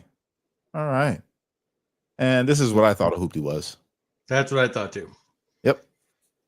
Yep. And nothing has been added to my life that was valuable from this part of the discussion. Me neither. It's just fun at this point. We had the useful stuff. Yo, Hoopty, just want you to know, bro, no matter what your ethnicity is, I love you, bro. Even if you think that you're better because you're Native American, which is crazy. Like, how could a Native American be racist? I don't get that, because y'all are mixed up of everything. You're either Native Americans are either Asian, or some type of African, or what is it? Mayan, Aztec, Incan, something like that. It's all the same, but they're all mixed, you know? So Cash, so I'm going to embrace your newfound love of the world and everything. And in that spirit, I'm going to say, I still don't like Hoopty a damn bit. I understand. That's okay. You don't got to like Hoopty. And that's the beauty of America. In a crazy turn for the black guy and the white guy, you'll be good cop and I'll be bad cop, apparently. There it is. I like this. Hoopty. So I got to ask you, what part of America are you from? Our land. What part of our land do you live in that we allow you to keep? If I may ask. I don't even understand that. Like, I was locked up with a lot of natives, bro. I feel bad for them. I felt bad for them. It was all like on meth, and it was bad. It was bad. I'm not even sure if I put it out, but I had a whole post written about what I think Trump should do for the Native Americans, because they've done some whack stuff to the Native Americans, man. We should talk about that at some point, because like there's some bizarre stuff they've done. Like, there's like over 200 tribes that still haven't been recognized by the American government. Like, what? It's because they didn't allow the white person to come in and be a $5 Indian with that tribe. So all the tribes that wouldn't take the $5 Indian to say, yeah, we recognize them as an Indian part of our tribe. They're like, oh, you ain't got a tribe no more then, bro. If you ain't gonna let the white man go ahead and be in this bloodline and become chief one day, you're not recognized. I just made all of that up right now. I made all that was literally off the top.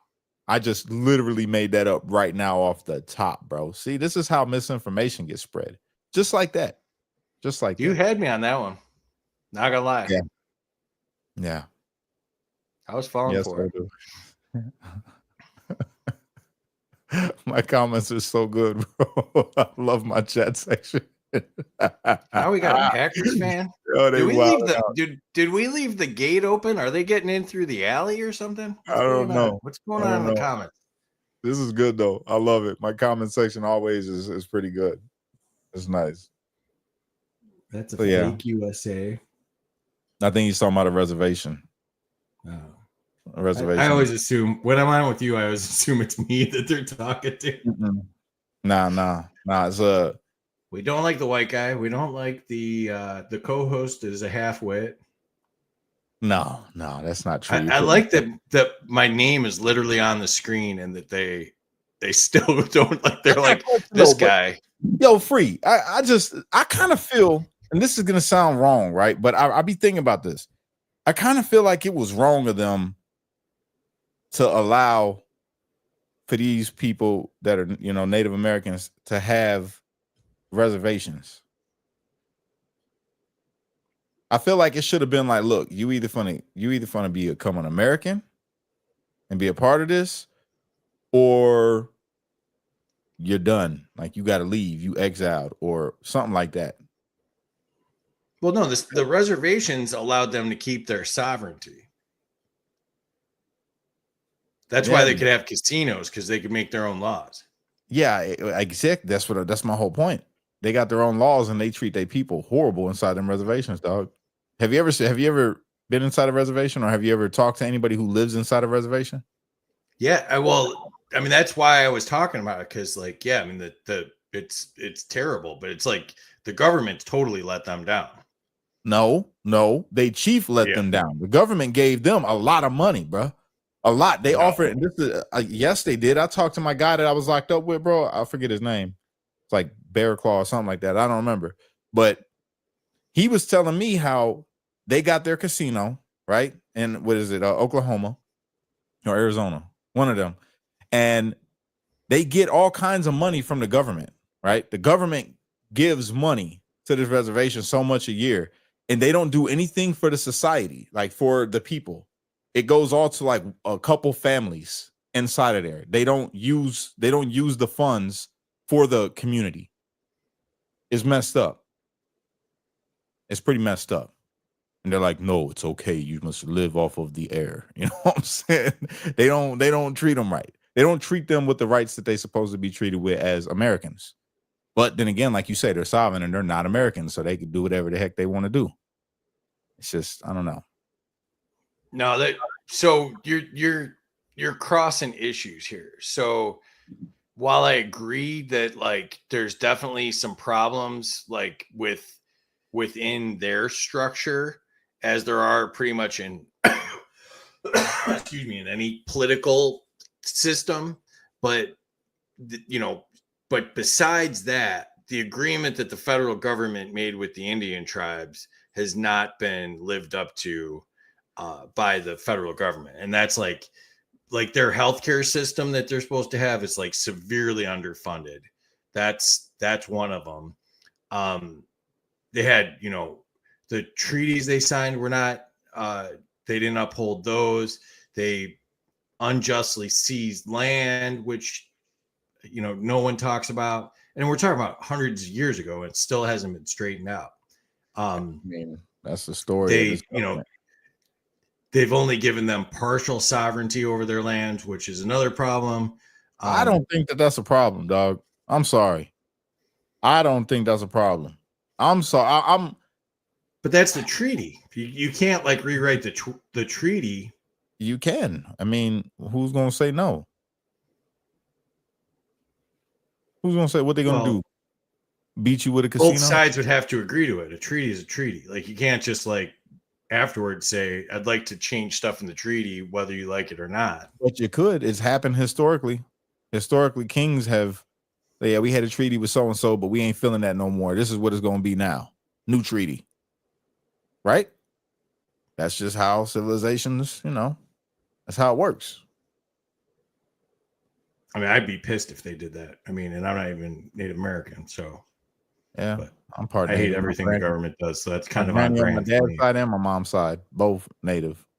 Cherokee on one, and then like Choctaw, whatever, however you say it on the other one. But I'm an American. I'm all mixed up. I'm Irish. I'm Black. I'm Native. I'm all of that. Doesn't matter. I'm an American. I like American rights. I like the rights of America. You know what I'm saying? The liberties that I got in America. And I just don't see it. I've met too many Native people that tell me that their reservations is messed up, bro, and that they chiefs and all them don't do right. If you're not a part of the, I don't know how they set it up, like the ruling class of the, it's kind of like America, but like on a very small scale. It's just like there's a lot of have-nots, and there's just a couple ones that they paid, they living good. They got the horse with the spinners on it. You know what I'm saying? Sound system in the trunk, all of that. So it's not fair. I just saw Terry's down there. Hey Terry. What's up, Terry?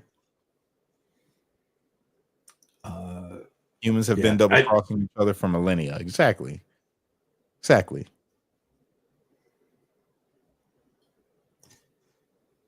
Yeah, I don't like it. I mean, they agreed to a treaty, didn't get a great deal in that treaty, and then only got half of what was promised, if that. Not a big fan. Again, it's just corruption in people, bro. Because a lot of them, I'm gonna stick to this. A lot of them tribes, a lot of those reservations that do get paid and have gotten paid ain't doing right with the money that they got. It's kind of like the Gaza situation, right? How they got all that money. Gaza got all that money given to them by Israel to build waterways and all of that good stuff. And they took it and said, no, we're going to build an underground bunker to get ready for war with y'all, with the money that y'all just gave us. You know what I'm saying? It's kind of like the same thing. It's like we're gonna let our people and our community suffer because we're gonna prepare for war against you because you're our enemy, even though you just gave us this money and you want to help us get modernized. But no, you want to still play in the sandbox. All right, go ahead. It's the exact same situation. That's how I see it. I mean, I felt bad for the homies that I was locked up with. They told me how they was raised and how they grew up, and I'm like, that does not seem fun. I do not want to go back to that way of life. I'm sorry. I couldn't do it. It's just not fun. It's not clean. It's not sanitary. It's no. Maybe I'm just too modern. Creole Queen's in there too. Bunch of cool people out there. Yeah. Creole Queen's always here. Says the American Indians were given U.S. citizenship in 1924. Well, then why they not being citizens? I don't get it. Give it back. Just give us the land. That's basically like good night, Terry. All they got with the citizenship is they had to pay taxes. I don't get it, bro. I don't understand why people I don't understand how some people ain't proud to be living in this land compared to anywhere else. And I think it comes down to they don't know anybody from anywhere else to be able to say, because in my comments, you got Queensland, New Zealand here. You'll have Canada. You'll have Mexico. You'll have people from all over. New Gambia. It's a brother from Gambia in my comments all the time. I talk to him. You know what I'm saying? And they all feel like America is just dope. And if they could have the opportunity to be here, that they would be here. Well, I love America. I hate our government, and like I'm taking flack from MAGA folks because I keep saying, if you really want America to be great, we all need to be vigilant and we need to watch every single thing, and that's what I like about this H-1B visa thing. Love it or hate it, let's analyze every single part of that and not just let the politicians, pick whatever their donor tells them to do. Let the American people pick what we do. Right. I feel that, but I mean, again, wishful thinking. But it's just the way things are set up, bro. It's like it's gotten so far. And even with it being so far, like how we complain about the things that are bad, it's still far greater than anywhere else. That's the catch-22. It's just I feel like we've gotten so spoiled with our freedoms and the things that we have, or the way that we feel we're supposed to live, that we forget that the rest of the world don't really run like this. We have the best thing smoking, bro.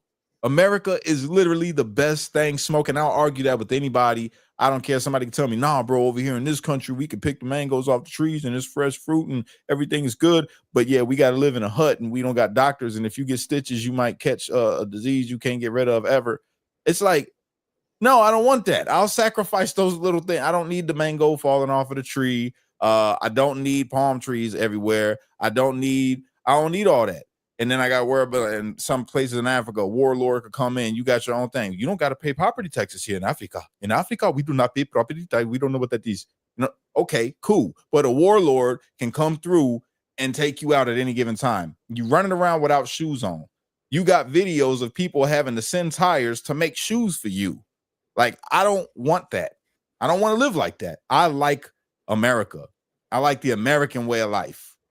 It's simple for me. That's how I look at it. It's like, yo, America, we sitting here chopping it up. It's 11 o'clock where I'm at right now. We sitting here chopping it up on the internet. I'm warm. I got cool lights in the background. I got a refrigerator that's got some food in it. My kids are safe. I ain't got to worry about no warlord coming in. Only thing I got to worry about possibly would be like a burglar, which we got ways to deal with that here. We ain't got to worry about, you could go find a gun in a dumpster around where I come from. You know what I'm saying? It's like, you ain't got to worry about all these extra things. I'm okay. I'm all right. Yeah, things can be better for sure. Things can definitely always be better, but they could be so much worse. All you got to do is go on TikTok or, get a VPN and look go on, what's the other search site? The DuckDuckGo, and look up some stuff that goes on in other countries. Change your VPN to Russia or something and tell me, like, how all the people that love Russia, they're like, yo, I love Russia. Russia's great. Vladimir Putin. Okay, go live in Russia for a little bit. Go live in Russia for a little bit and you tell me how much you love Russia. It's cool to visit. You want to go visit? You want to party? Okay, yeah, Nostrovia. That's all good. That's fun. Live there. Live there and then tell me how much you miss America. I promise you. That's just, it's North Korea. You got to believe that your leader doesn't have a butthole. That's a real thing. They don't believe that their leader, Kim Jong-un, has a butthole and that he could talk to dolphins. Like, and you got to believe it, even though you know it's ridiculous. You're like, everybody got a butthole, bro. No, he doesn't. No, he does not. He does not have a butthole. And you got to believe things like this. It's just like, I'd rather be right here in America. That's it. America's best thing smoking. People say you get the white people to get racist, like, go back to Africa, or you get the Pan-African dudes like, man, brother, you are lost right now, brother, because you over here saying all this and you ain't never even been to Africa. I don't want to go. You're right. I have never been to Africa. I've been in America and I've seen videos of Africa. I don't want to go there. You know why I don't want to go to Africa? Because Africa will look at me as a foreigner. You know why? Because I'm a part of this culture. The way that I speak isn't the way that they speak. They would not recognize me as their brother. Here in America, it ain't that. I got brothers everywhere. I meet brothers on the internet right here in America. We inviting each other over to the cookout. You already told me, hey, man, when you come down to Florida, let me know, bro. We're going to cook out. We're going to go to the beach. It's going to be fun. You ain't going to get that in Africa. You be skeptical. Like, I'm not eating the food. What kind of monkey is this? Staying right here when you come down here. Yeah. You know what I'm saying? I'm not eating no monkey, bro. I can't figure out how to turn the lights off, though. So you may want to bring one of those mask things because I got like 500 lights in here. They eat bugs in countries, dog. They eat bugs. Like, who wants to fry up a cockroach? Who wants to do that? Who wants to eat some of the things that I see that they eat in other countries? It's like, this isn't food. This is survival. And y'all think that this is cool. All the little videos. Ooh, I would want to try that. Yeah, it's fun to you. You think that that's fun. You know, we make shows about it. What was it? Fear Factor. Let's eat this crazy stuff. No, this is dinner over there in that country. They will beat you for this. This is dinner for them. And people take all this stuff for granted. They don't think about all the cool stuff we got in America. Right, wrong, or indifferent, bro. We the best thing smoking. Waz is in here. What's up, Waz? Big Waz, what's up, my bro? Am I right or wrong, y'all? In the chat, tell me, am I tripping right now, or am I right? Do y'all feel the same way? Do any of y'all want to go back to Europe that's white, where your ancestors come from? Would you want to live like a Viking raider? You know what I'm saying? War all the time. The dance of swords, the songs of blades. Would you want to do that? I wouldn't. I do not want to go wherever my people come from around the world. I don't want to go there. I don't want to live in Ireland. I see what's going on over there. No, I'm straight. I don't want to go whatever part of Africa that my people way back in the day came from. No, I'm straight. They haven't advanced too far. Think about that. Think about where everybody comes from, right? We've advanced farther than everybody as Americans, bro. All the way. We got the world trying to be like us. They copy everything we do. We make football, they make football. We make baseball, they make baseball. We make hip hop, they make hip hop. We make a cheeseburger, they make a cheeseburger. You know what I'm saying? We even got France talking about they made French fries. No, we just called it that. Ain't nothing French about it. Y'all never did this. This is us. But they got French fries down in France. You know what I'm saying? It's like we make the trends. In the words of the Migos, we set the trends. It's cool to be an American, regardless. You would want to settle in a Japanese countryside. Hey, I feel that. You want to go to Mexico? I'm straight. Never. Unless I was a billionaire and I could buy a piece of land and an army to guard it. Ain't no way I'm moving to Mexico. Ain't no way I'm moving to Honduras, El Salvador, none of the Central Americas. Never. I'm sorry. I've been locked up with too many of them. It's nope. Not ever going to happen. Not going to happen. I know not to go. I'm straight. And if you do, you better stay in the tourist part of the world. That's a fact. It's just a fact. Who's this Jericho character? Jericho's been with me for a while, man, on here. I don't know. I can't go to DC because, oh my God. You said something about what? Jericho wilding out. Flag. It's killing me. I don't know. They made claims about Jericho on here, but Jericho's been with me for a long time on this channel, man. So it's all love, Jericho. I ain't tripping on what nobody's saying about you, brother. That's crazy. I'll reserve judgment on Jericho until he rates me amongst the other honkies, you know. Right there. Go to the southern tip of the island of Taiwan. Third world. You see what I'm saying? And then all the people talking about, oh, this is another thing. My homeboy, right? He goes out to the Philippines. He's like, bro, you got to go to the Philippines, bro. I'm like, I ain't never going to the Philippines. He's like, nah, bro, for real. Especially if you don't, I was single. But man, if you go to the Philippines and you single, bro, you going to have the time of your life, bro. And I'm like, ain't no way, bro. Number one, that's never going to happen. And when he asked me why, I'm going to tell you, right? I heard the story. I was 19 years old. I was working for Heat and Frost Insulators and BP Amoco. And I was working with this brother. And he was an older brother. He was from Mississippi. He was traveling up here or somewhere down there in the southern state, KC. And me and him was working. And he told me, man, you know, I was in the military and I traveled all around the world and I went to the Philippines. I said, oh, yeah. He goes, man, don't ever go to the Philippines. I said, why? He said, what this dude was praising, the first guy, or my homeboy. Now, KC's telling me a different story years ago. And he don't know I know this. He said, man, I went to the Philippines, man. And, you know, I've got a bad chick, man. She was bad. Did all kinds of crazy stuff, right? Crazy stuff to each other. He said he woke up the next day and he had a disease that he didn't know he could get. He said his joint, his member swelled up, and the medical over there, you know what they had to do? They had to hit with a mallet, bro, to get the pus to come out. I'm like, what? Bro, exactly. So I'm like, I don't never want to go over there. These dudes going over there sleeping around with all these little chicks that's over there in the Philippines. Bro, they don't got medicine like we got medicine. They've got stuff and diseases. Africa. I'm not, you know, I'm picking. I don't know what part of Africa it is, but remember when they had like super AIDS? It was a new AIDS. It was a super AIDS. It's like if you're not from there and you catch this kind of AIDS, it's over with. You're done. They surviving with it. They chilling. You don't even know they got it. They, you know, they chilling, they dancing, all of that. You go over there and you catch it a week later, you just done. I don't know if this is propaganda, this part, what I'm saying, but I heard it was a super AIDS. I don't know if that's what it actually did to you, but they said you're definitely going out. There's no, you're not slowing this down if you're not from there. They got a different type. So I'm like, I'm straight, bro. I don't want to go there. I've seen the I don't want to do it. I don't want to do it. People are typing their nice family histories in the chat and stuff, dude. And you're talking about whacking the. I'm not even. I'm over here just talking. Pus. Yeah. Oh my god. Oh my god. I'm telling you, bro. I'm telling you. See, I believe that was God. South Africa. See, he gets it. Somebody knew what I was talking about. It was a real thing. It was a real thing, bro. It was like a different age, and it was like, that's not. Nope. I don't want no part of that.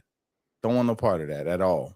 The only place that I say I want to visit, there's only one spot that I would really, really like to go and visit, and it's the observatory that they got in Chile, and it's way high up. You got to wear oxygen masks to get up there. And the restaurant? No. The they got a space observatory all the way up high in the mountains of Chile. I want to go and see. Joking, like the restaurant. Oh no, yeah, that was good. I missed it, but that's the only place. That's because there's nobody up there. You don't got to worry about nobody trying to get you unless they got a big old oxygen tank only going to chase you around. You know, there's nothing surviving up there, and you just get to look at the stars. That's the perfect kind of place for me. I'm cool with that. Asia's awesome. I used to go to Asia for work, and Asia's great. You would enjoy Asia. There's some beautiful, beautiful places. Well, Singapore is the 5th richest economy in the world. So I will go to Singapore and check it out, but not to live. Singapore is legit. I stayed in that hotel it's the Marina Bay Sands. If you Google it, it's got the 3 towers, and then it's got the thing that looks like a boat cantilevered over the top of it, and it's got an infinity pool on the 54th floor, and that looks out over the Singapore harbor and the entire financial district. It's the craziest thing, and that's pretty cool. Thailand's fun. Japan's awesome. No, I would go visit, but I'm talking about if you had to go pick a place to live. When these people saying like there's better places to live than America, I don't see it. I'm sorry. I don't see it. Unless you're rich. I ain't buying that. The only thing I think I'd consider is like maybe Belize or, something like that. No way. No, you got to go there and you're not rich. You're going to go in Belize and start over? Ain't no way. Belize is cheap. True, but I got Belizean friends. Literally, they got deported after the case was done. Went right back to Belize, and they wish they could get back here. Like, man, I don't want to be here. They done had the best of both worlds. They're like, oh yeah, I was born in Belize, raised there, came out here, messed up, went to prison for a little bit. Now I'm back in Belize, and I can't stand it here. It's just nothing going on, and that's the thing. Where did McAfee live on the boat? Was that Belize? I don't know. I have no idea. You know, I'm talking about John McAfee ended up shooting his neighbor. Yeah, the guy that Yeah, I know who you're talking about, but I don't know where he lived. But I wouldn't live there unless you're wealthy. If you're wealthy, you can find a way more cool place to be than America, for sure. For sure. But for a regular person, and you try to go live somewhere else, brother, you're going to miss America horribly. Horribly. I'll never. I'm sorry. And to all my Pan-African peoples, man, I love y'all, but you could keep it. I'm not ever going to Africa to live, ever. They could tell me tomorrow, like, look, if we all going, we got a big thing. All of us is going back to Africa, back to the motherland. And I'll say, I'm going to be the only brother here in America then, because I'm not leaving. I ain't going. I'm not going to Africa. And you got to pay you still got to pay American taxes, even if you go live somewhere else. So unless you. No, you don't. Yeah, you do. Ain't no way. 100%. Wow. Unless you give up your citizenship, you still have to pay American taxes no matter where you live. America's a pimp. Yeah. America's a pimp. Oh, you going to work on your own, huh?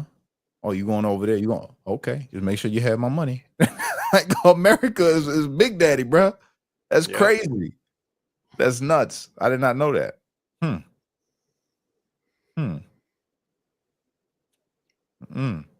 Yeah, so Scientific wants to know if the mallet's also used for vasectomies. I don't know. He just told me that story and it traumatized me. I'm like, I ain't never going over there to the Philippines, dog. He really I don't got think I'll ever recover from hearing that story. I really no, don't. man. Bangkok. I'm still sitting with my legs That close wasn't together. good, bro. Tell me that wasn't good. That was That good. was good. I didn't catch it. I didn't catch it until you started That was laughing. good. I was like, snuck up on me. Yeah, I'm never going. I'm straight. I'll stay right here in America where it's safe and you can go get penicillin or something like that happens. I'm good. I think it was just like a stick with a coconut tied to it or something. I don't know. They got that out there? They got that kind of tree, Who did coconut. this procedure? Like Gilligan or something? Like what? It was some, I don't know. It was like a witch doctor, I guess. I don't know. I don't know. I couldn't tell you. He just told me the story and it was traumatic. And he said he said, I'd never again. Like he used condoms after that, like forever. It's crazy. See, when you hear, I've been to Paris, England, no place like home. Exactly. See, you get it. I hear stories about France. It's like they got like streetwalkers out there in France, right? Just openly, just doing their thing. And they burning people. Like you will be surprised. They talk a lot of stuff about America and diseases and all that, but around the world, bro, we doing pretty good compared to the rest of the world with some of the diseases that's out there that people catch and they can't get rid of, that we ain't got no more. It's like, I don't think I want to go over there. You shake somebody's hand, you don't know what they just did. The food's messed up. They don't got regulations like we do. I know people think regulations is bad. Some regulations are pretty good. Some regulations I think we need. I don't want to get rid of those. Get rid of them all. I don't know, bro. You can have so much doo-doo in the, in the food. Like they don't got that kind of regulations. Not if you're 2A. How you gonna know if the farmer is giving you real food, like real good food that ain't been dropped in doo-doo and washed off? How you gonna test for that? Somebody will go punch them in the face if they do that. Or Right. they'll be out of business. Free, think about this though. You already done got sick. You might be gone because you ate doo-doo meat. You know what I'm saying? But think of it a different way. Which Your would you kid. be more scared of? Making your neighbor sick or making some random person in some random area in America sick? Look, I'm just saying, bro. All I'm saying, some regulations are okay. Like they're good. Like people was Boar's Head that just had the big outbreak. The FDA inspector was there the week before the outbreak. Didn't solve that. You got to watch our show on food that we did with Mike Decentralized, right? I went through all that. Like the food recalls don't work. None of it works. Did you hear about the recall for Costco where they recalled like millions of dollars of butter because it didn't say made from dairy on the package? No, I'm poor, dog. I don't shop at Costco. I've been there twice. Costco's not expensive. I wouldn't know. I just hear Costco and like, yo, this is probably gonna cost a lot. So I never tried. I've been there maybe twice. Dude, your family, you should shop there. They have everything in bulk. Like if you ever wanted to buy like 4,000 pretzels all at one time, that's your place. Yeah, I seen it. It was pretty cool inside there. I just didn't price everything. I just went specifically for a thing and didn't really look around the store. And yeah, but it did look pretty cool, But doo-doo meat, yeah, that's a real thing, bro. You think about that. Think about some of the regulations that we got, like the water, right? If there was no regulations on the water, who's gonna stop them from polluting the water?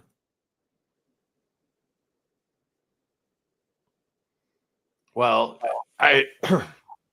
there's a lot of, as Joe Hanush would say, there's a lot of layers to the onion, but the government allowed for the creation of these mega corporations that are the ones that poison the water. It's never the family farm that's poisoning the water. It's always like somebody like PG&E that the government allowed to, exist and, continues to allow to exist.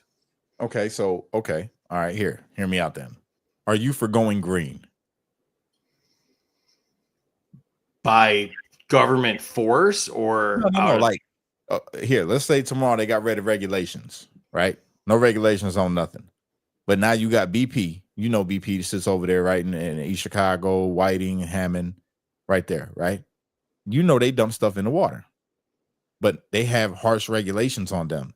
that only allows them to dump so much parts per million into that water for whatever period of time, and they cannot exceed it. So they have to manage their work production. I know because I worked there for years, right? If they take away regulations, they say, "No, you can dump whatever you want, as much as you want, don't matter."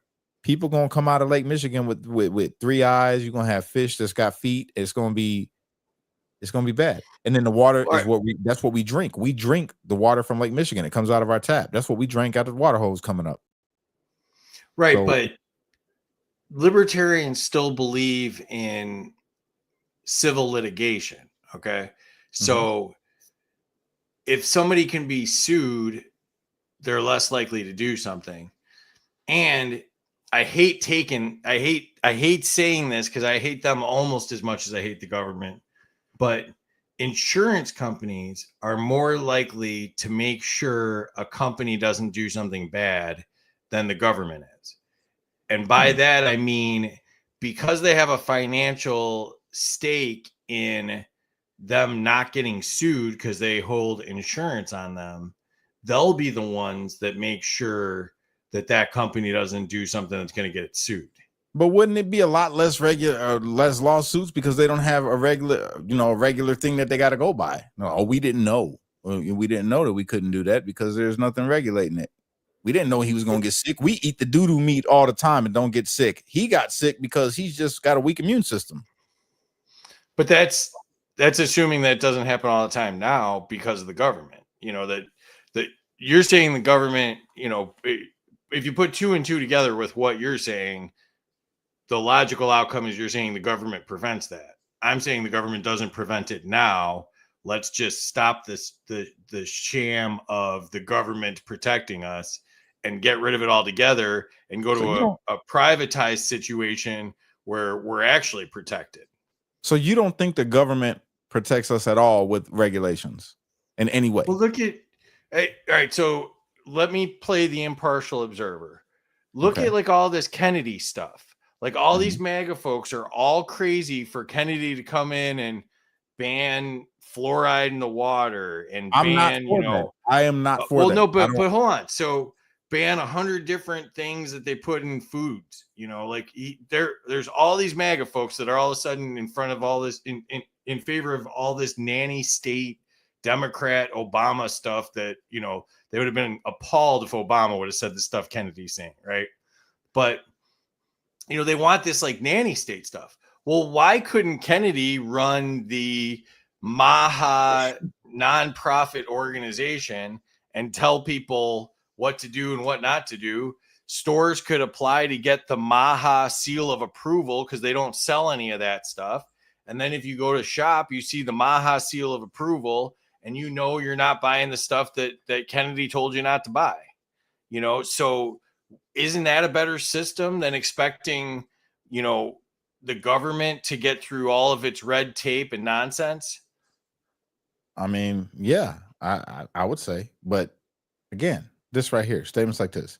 If I want to drink milk straight from the teat, that should be my right as an American. It is your right as an American. You just can't sell it. That's the difference. People think that it blows my mind. You think that because there's restrictions on people when it comes to selling you something, that you have that restriction as an American. Bro, if you own a cow, by all means, put your mouth on the udder and start drinking away. Ain't nobody going to arrest you for it. You're not going to get sued. None of that. Only if you sell that to somebody else will you catch a suit because you didn't go through the regulations for that milk, bro. I don't think you can give it away either, though. Wait, what? I don't think you can give away the raw milk either. Hold on. Fake Jericho cash. So this is two. So wait a minute. Is that what's going on right now? Because I've been getting confused. Oh, so yeah, there's a double R Jericho. Oh my God. He's trolling in my comments with my audience now. That's crazy. That's not me. Okay. Gotcha. I got you, Jericho.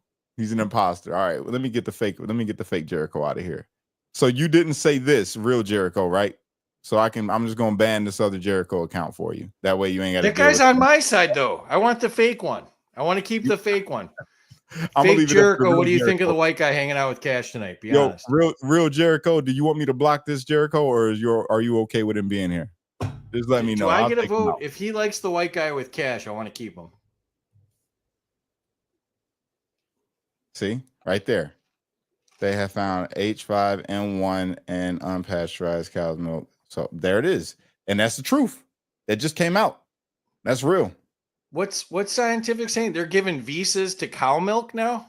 No, Cow bro. milk's going to come and take our jobs? What?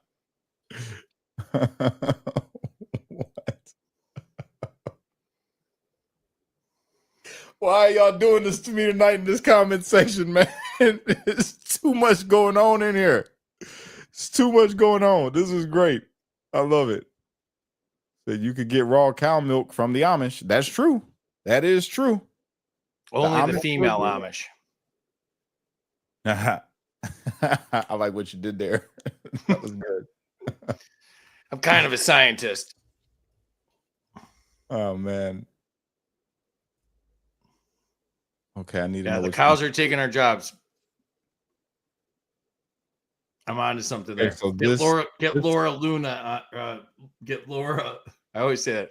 Get Laura Loomer on it. Bro, how do I know which one's the fake Jericho? Okay, so this one's got to be the fake one. Double R was the fake Jericho. JERRICHO. Nuh-uh. But he liked me. I'd like to know if the real Wait a Jericho minute. likes me before we block the fake Jericho.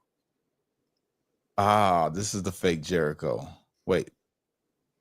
I'm confused. I don't know which one's the fake Jericho now, bro. Double R. I can't see subscriber numbers right now, Jericho. I can't see it. I'll figure it out. I got you. I'll figure it out. Ah, it's confusing. This is fun though. We got 840 people on here right now. It's pretty cool. Just for a fun live. This is it was started off as just, political a little bit, I guess, talking about what's going on, and then it's just mutated into just a really fun live, bro. Just some original, just good old fashioned chilling, talking crazy. Creole Queen's on it. Creole Queen got him. I think so. All right, thank you. She said she's on it. I appreciate it. I want a fake scientific or a fake Zach now. Maybe a fake Terry. That would be lit if we got a fake Terry or a fake Waz. This has been a really the comment section has been amazing tonight. Amazing. Let me see what's the YouTube numbers, because I can see all of them together, but I want to see. I'm curious. What's the YouTube numbers? On my game show, they make fake accounts to give themselves scores too. Really? Yeah. So they dedicated, huh? Dedicated. They'll lose still. They still lose. I don't think real Jericho likes me. Yeah. Real Jericho's pretty dope. He's been here with me for a while. Long while. Ooh, a fake free. Man. That would be a trip. A fake I bet free. you I would bet $100 fake free doesn't like me. You might be right. Bro, that's how I knew I made it back in 2020. I knew I had made it, bro, when I had multiple people hit me up about fake accounts, asking them for stuff and messaging them. And I had fake accounts in my comment section with my same picture and everything, commenting like they was me when I was doing lives. It was crazy. I'm like, yo, you really made it, son. You really did that. You really did that. Everything was viral. I'll go live, have 20,000 people on, and then there'd be fake cashes in the comments. I'm like, what is going on right now? It was cool. Then they took it all away from me, man. I'm still upset about it. About it. Terry said we can't fake perfection. Facts. True, Terry. True. Yeah. Man, bro, I appreciate you. You've been on with me for 2 hours. Has it really been that long? That went fast. Yeah. Yeah. It's chilling. This is what happens when you're having fun. Yeah. I miss doing this. You see, it used to be me and Russo and Suni and Shelly, and we had the whole squad, bro. Casey. But guess what?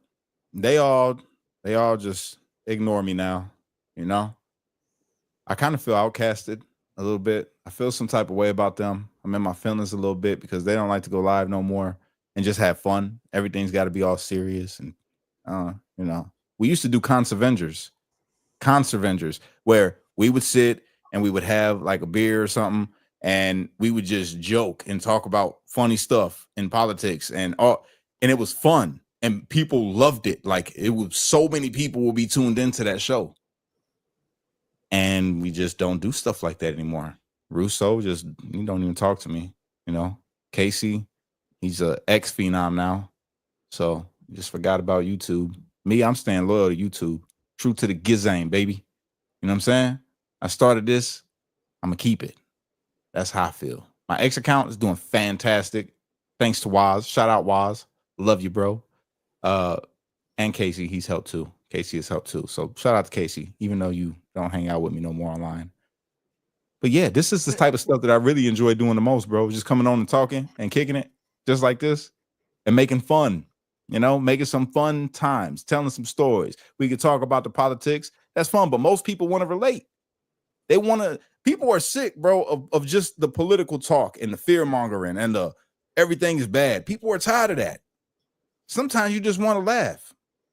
Sometimes you just want to cut loose and kick it. I bet you don't even remember this, but I gave you a shout out from my old account before I lost it after you got out of jail. Did you? Yeah. What was the name when did you get out? In February. Yeah, I think that was like right when I lost the account, was right in like February. Well, I appreciate it. It was from my old account. Because I remember for a while you weren't following me on this account because you weren't doing X a whole lot. No, when I left, I had 10,000 subscribers on or followers on X, and I had almost still 10, or no, I had 11,000. And when I came home, I had 10,000. So I lost 1,000 in being incarcerated, but I got back into that account, and lo and behold, now it's doing pretty good. I'm at, I don't know, what, 15,000? So I've gained 5,000 subscribers in almost a year. Because Casey gave you one, and then Waz gave you one, and then I gave you one, and we were like trying to kind of keep a string going because we had like I think we all did a couple in a row, and then I ended up losing that account. Yeah. I like X though. I really do. I enjoy X a lot. The crowd there is good. If I could just get it to where because the chat box is the issue. Like people don't know that when you're live and they want to be a part of the conversation, right? A lot of people most of the people are watching on X right now, right? But you only see you see some X comments, but you'll see mostly only YouTube comments because people don't know that when you're on X and you're watching live, that you have to use the chat box, not just a comment. You got to use the chat box, and it's hard. It Casey made fun of me for explaining that the other day. See, Casey, it's real. People don't know that. Agrees with me. Yeah. See, well, you got to click the box within the box, and that's what Casey was making me fun of. Making fun of me for saying. That's real. That right there really need to laugh sometimes. I feel that, Terry. Straight up. He said there's 4 troll accounts in here right now. They're not hurting. If they're not hurting nobody, it's all right. It's cool. They having fun. And that's what it's about. You know what I mean? And I don't mind trolls. I like when trolls hit the comment section as long as they, doing funny stuff like this. It's been pretty, comical. I've been having a good time reading them. Sitting over here trying not to bust out laughing. Are we sure he's not talking about my friend? Like Scientific? Everybody thinks Scientific's a troll. He's a real person.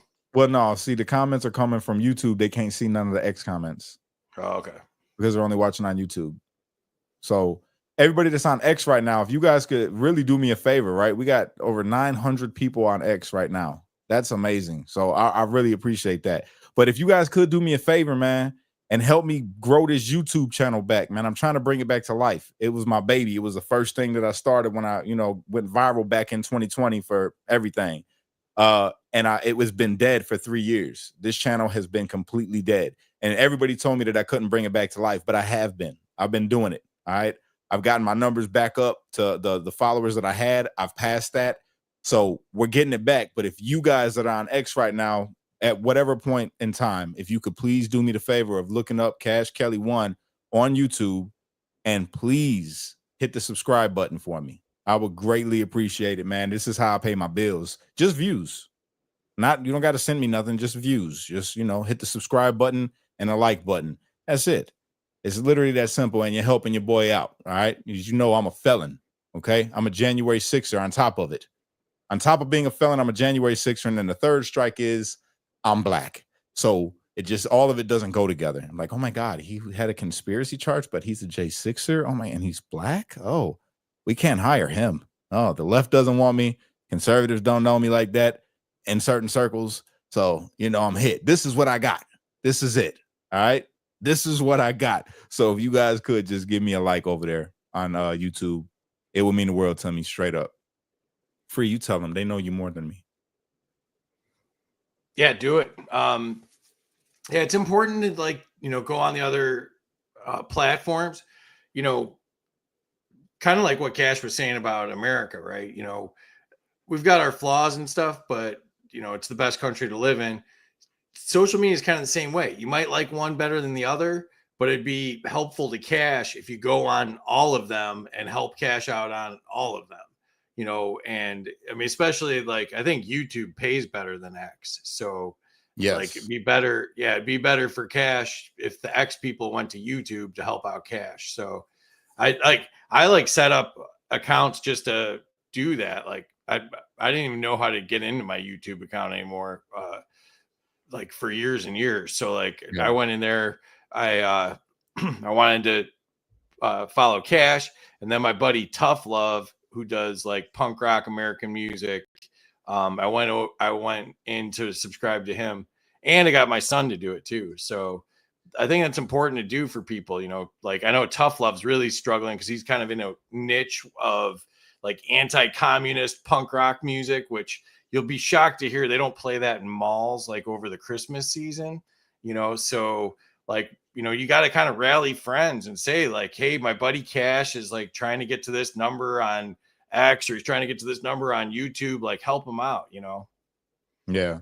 You know, this is what I'm saying, you guys. I'm on the road to 100,000 subscribers on YouTube.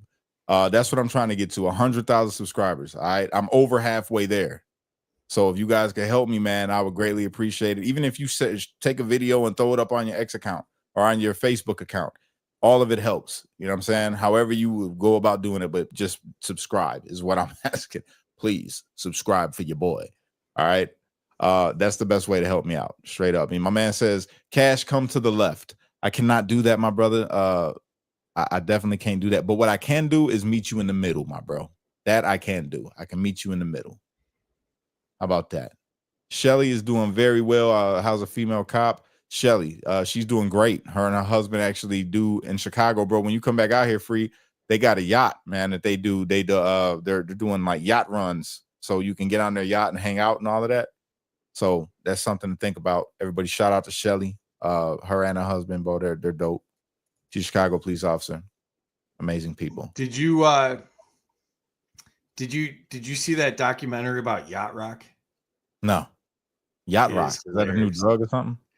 Yacht Rock is like the way they describe 70s music, like Steely Dan and Michael McDonald and Toto, and like apparently like this group did a bunch of comedy skits about them like during the pandemic, I think, and it like took off, and now there's like cover bands and stuff.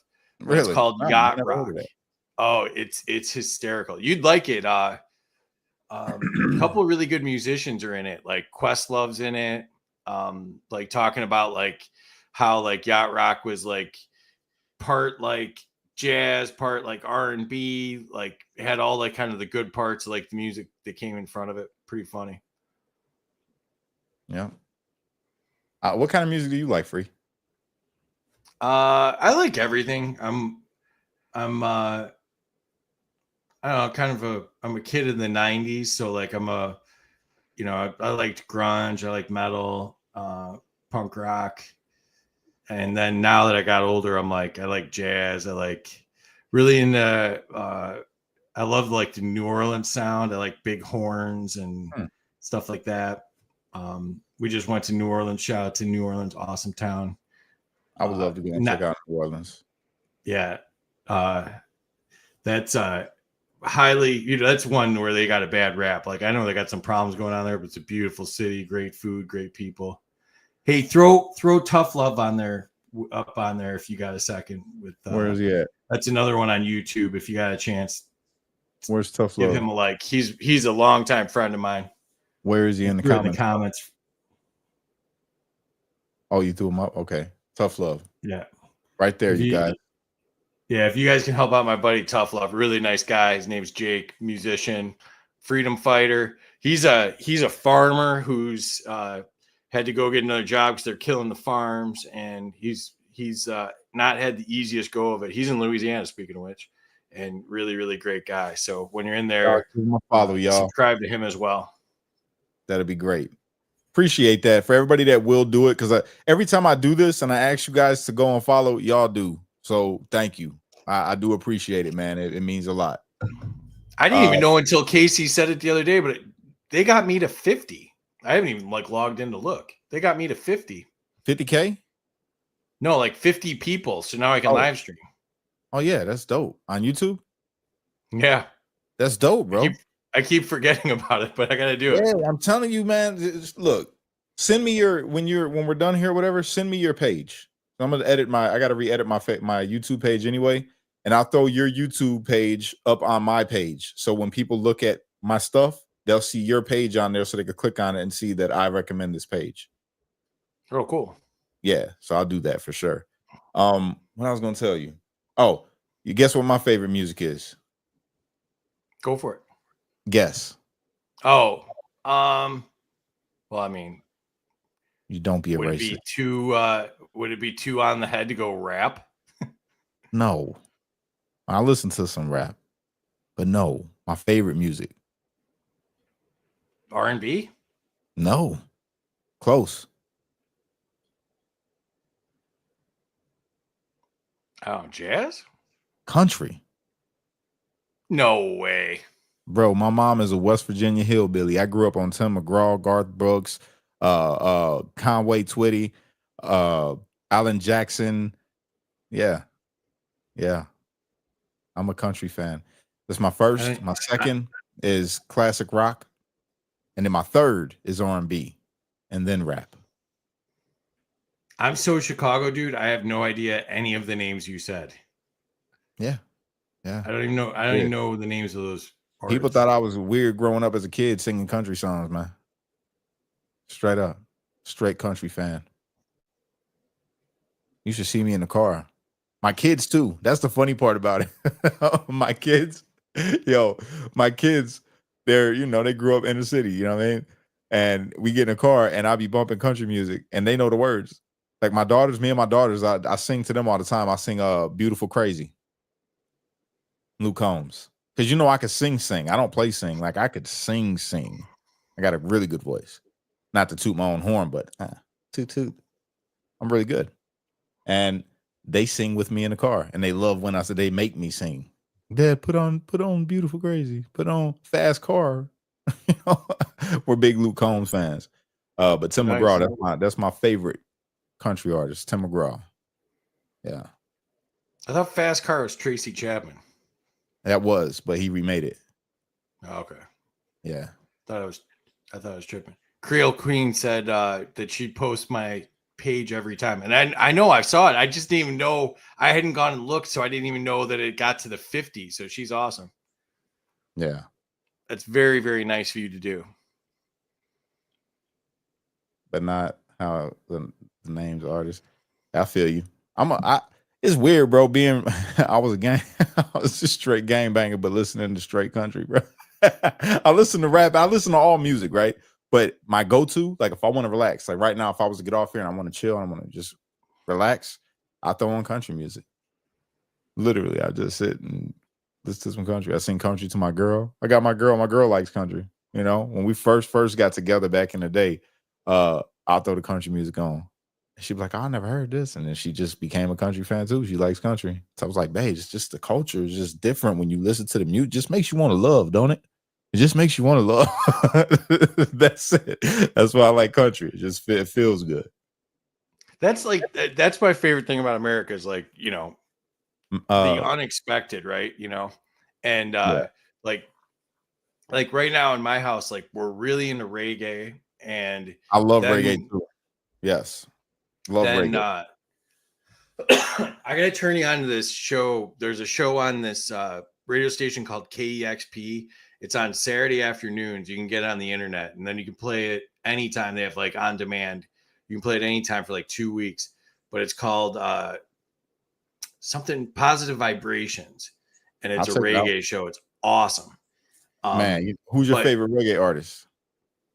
Well, I mean, Marley, of course. I mean, Okay, besides Marley. And before you answer that, my mom is from Oak Hill, West Virginia. But go ahead. Besides Marley, who's the other one? I'd have to look at the names because, like, I'm not great with the names, but Heritage Foundation, bro. Heritage Foundation gotta be. They want us to stay blind as a bat, while they say sly as a fox. That song, boy, I'm telling you. Oh yeah. Most of us can't see it. Now we are blind to it. I'm telling you, that song is cold, bro. Cold. That's really you good. got all the other Marleys are amazing. You know, they're all. I don't know if you listen to any of them. Stephen Marley, Stephen Marley, however you said, amazing. I don't think people will get how spot on that imitation just was. You don't think so? No. That was dead on. Yeah, pretty good. I love, like I told you, I'm a fan of all music. Like when I read a book, I don't know, it's just a thing. I put on classical. My favorite classical song is Claire de Lune. That's my favorite like classical song. I know that's my go-to whenever I want to just relax and read a book. I'm throwing that on. Just a chill mode, maybe kick it with my girl. Like some love, and we going R&B, old school R&B, like 90s, early 2000s R&B. You know what I'm saying? If I want to be in like that crunk mood, you already know I'm going to the rap. And if I'm having a beer, say I'm like at a bar setting, which I quit drinking now, so that's not gonna happen. But if I was, it's definitely classic rock. Leonard Skinner all day. Kansas. I love Skinner. Eagles. What? I'm telling you. My kids make fun of me because I always say like so-and-so might be my favorite band, but Skinner's probably my favorite band. 100%. Ever. Yeah. That's Simple Man, bro. My mom singing that song to me since I was a kid, so it's just one of my favorite songs. I gotta send you somebody took a video of me doing karaoke that song. Oh yeah? Which one? Simple Man? Yeah. Bro, I could sing that song just like Leonard Skinner. I could sing it in my own key, and I could sing the Shine Down rendition of it. I was just gonna ask you, can you do the Shine Down? Yes, 100%. It'll blow your mind. My voice is sweet. You know, I got a pretty good range. Like I could do the low. You know Kane Brown. Yeah. All right, so I hit his low notes. You know that everybody's waiting, talking about heaven like they just can't wait to go. I could do that, like the low part, and I could hit a Maxwell note. You know who Maxwell is? Yeah. I could hit that woman's worth. You know what I'm talking about? Wasn't that like He said, Gordon Berry's like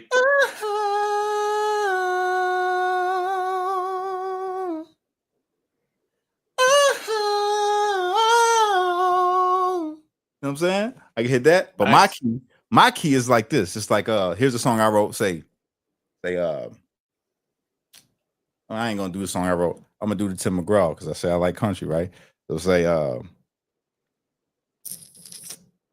nah, I ain't gonna get that country. They'll clip this tomorrow if I do that one. I ain't gonna do the daddy the Don't Take the Girl. You know that song? No. Oh man, I ain't gonna do that because that's super country. You got to hit the little twang with it. But we'll do let me see. Oh. Her day starts with a coffee and ends with a wine. Takes forever getting ready, so she never on time for anything. When she gets that come get me look in her eyes, it kind of scares me the way that she drives me wild. and she drives me wild.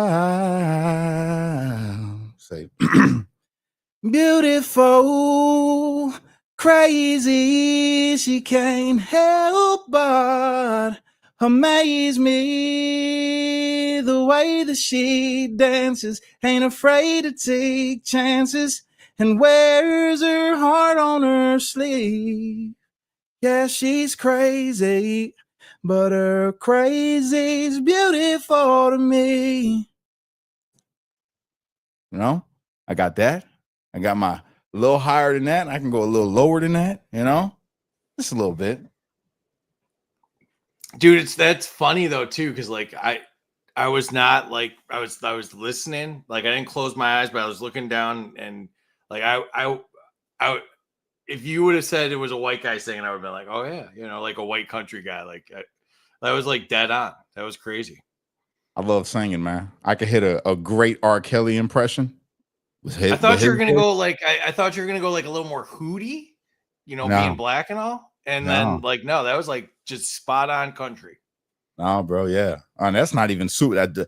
Super country would have been if I did Tim McGraw. Then you would have heard that draw. Like I've perfected it, to be honest with you. And it was easy because my mom growing up, like, or my aunts and all of them, the way that they talk is completely different than my uncle. My aunt, when she'll call my name, Ashley Kelly, the whole name, Ashley Kelly, get over here. So it's like getting that little southern draw when I'm singing country songs is just it's really easy. It's just a simple thing to do. That dancing in the dark, middle of the night, I'm taking your heart and holding it tight. Emotional touch, touching my skin, and asking you to do what you've been doing all over again. Oh, it's a beautiful thing. Don't think I can keep it all in. And if you ask me why I've changed, and all I gotta do is say your sweet name, it's your love just does something to me. It sends a shock right through me. I can't get enough. And if you wonder about the spell I'm under, oh, it's your love. You know what I'm saying? That's that little southern drawl, dog. I was looking to see if I could find a lighter real quick to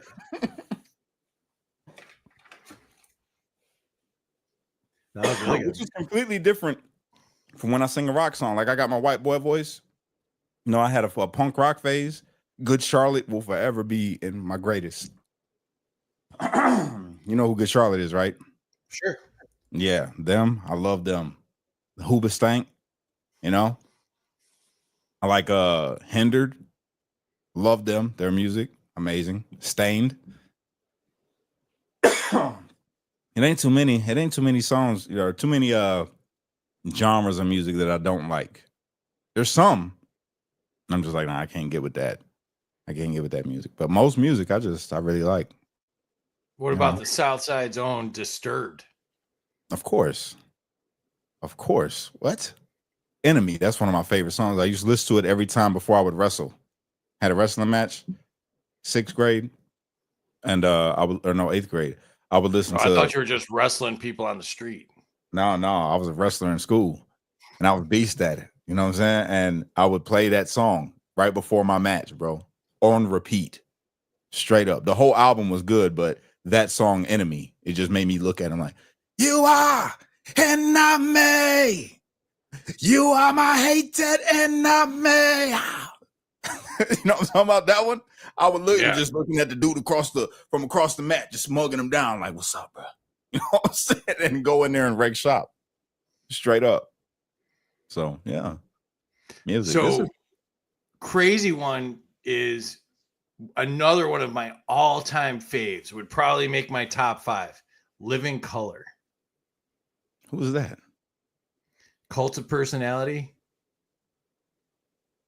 Cult Look of in my eyes, what do you Personality. see? Yeah. Cult of Personality. Yeah, I know that song. That's CM Punk's coming out to wrestling song. Is it? Yeah, he comes out to that. Another Chicago guy. Yes. Shout out CM Punk, one of the GOATs. If you haven't listened to Living Color, I highly recommend that. You know what shocked me the other day, bro? I was driving with my son, and he goes, "Dad." I said, "What's up?" He said, "Can I put on a song?" I said, "Well, what song do you want to put on?" He said, "The Goo Goo Dolls." I said, "What do you know about the Goo Goo Dolls?" Yeah. So we was bumping Goo Goo Dolls, and then it just went haywire. We started putting on all types of different older. And we talked about this, like, they don't make music the way that they used to make music, bro. They just don't. The songs aren't as good in any genre, even in country. Like, I like the country now, right? But it's not the way that country was, and Tim McGraw, and this is why I say he's one of the he probably, to me, I gotta say, he's the greatest country singer of all time. And the reason I say this is Tim McGraw ain't switched up at all, right? He's done a crossover where he did a song with like Nelly, but he still kept it country. You know what I'm saying? But have you heard the latest song he had put out, Standing Room Only? Well, I feel like you're talking about a soap opera that I've never heard of. Like you're talking about like a Mexican soap opera that I don't speak Spanish. Bro. All I know about Tim McGraw is that he's Tug McGraw's son. Bro, listen to that song, Standing Room Only, bro. I was in prison when I heard it. I had to go and take a shower and cry like a real man when nobody could see me. That song touched me, bro. When I listened to that song on the radio, I'm like, yo, what did I just listen to? Tim McGraw. I was waiting for the song. I heard it earlier in the day. They were like, yo, we're going to be playing the new one by Tim McGraw. And I'm like, what? Tim McGraw got a new one? Oh, I got to hear this. So I listened to it, and dog, man, it hit me. It's like, that's what I want to be too, Tim. I want to be like, I want it to only be standing room only. Like, it was good. It was good, bro. Yeah. The comments want you to go on one of those contest shows. Oh, yeah. Yeah. I wrote a song. I wrote a really good song, actually. It's really good. I'm not gonna do it tonight because my voice is really dry. We've been talking for like 2.5 hours, and it was really hard to sing right now. I was impressed that you're even able to do that. Like, I get off and I'm like, somebody's like, the other day somebody's like, hop on a space. I'm like, I can barely talk right now. Like, yeah, especially if you're doing it all week. Yeah, I used to rap. That was my thing. Like, I've always been a singer, but I tried to be a rapper. So I made I got a whole. Have you ever seen my music video? Yeah. Yeah, which one? I don't know. Was it the one that I thought there was only one. Home? No, man. Look, I had a whole career, bro, for a little minute there. I was on the road. I made $10,000 in 2 months out the trunk of my car selling CDs, bro. Check this out. I don't think I'll get flagged for my own video, even though it's on another channel, right? I don't think so. I don't know. I'm banned from everything. Who knows? Check this out. It's pretty cool. You're going to like it.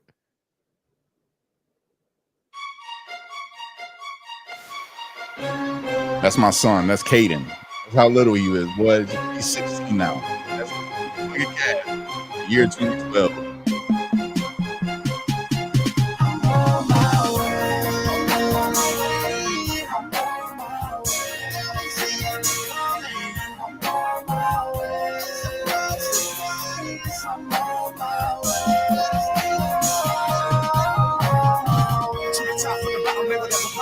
Shorty understood what I had to be. Needless, I thought that we all got a side, so I guess this thing some have to see. That's if you asking me, I'm only 22, that I'm glad to say I must have had today. How many passed away? If you can see the mirror, how my motivation, you're probably glad for me. Don't shed no tear, don't pity me, cause innocence lives 10 times far from here. But with the stop of there, the moral of the story is people ain't always as they appear. I got my vision clear with no glasses on, so now I see the dawn and I can feel your hate. You plotting snakes, you want me to delay, but it's too late though, cause I'm on my way.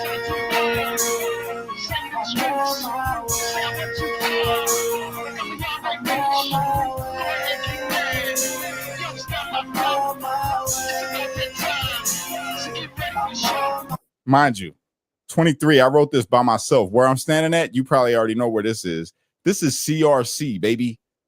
Chicago Recording Company. That's the same place Michael Jackson stood. That's the same place that Smashing Pumpkins stood. That's the same place that R. Kelly stood. That's the Twister. Everybody, all the heavy hitters have stood in that spot at one point in time or another.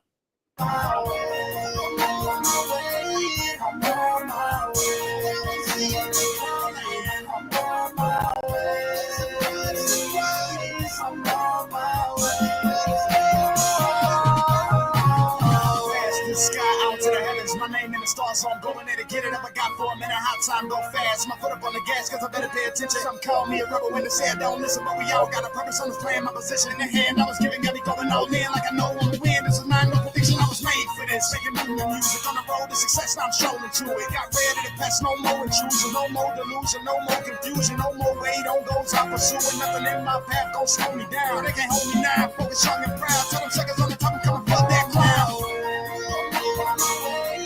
I'm on my way.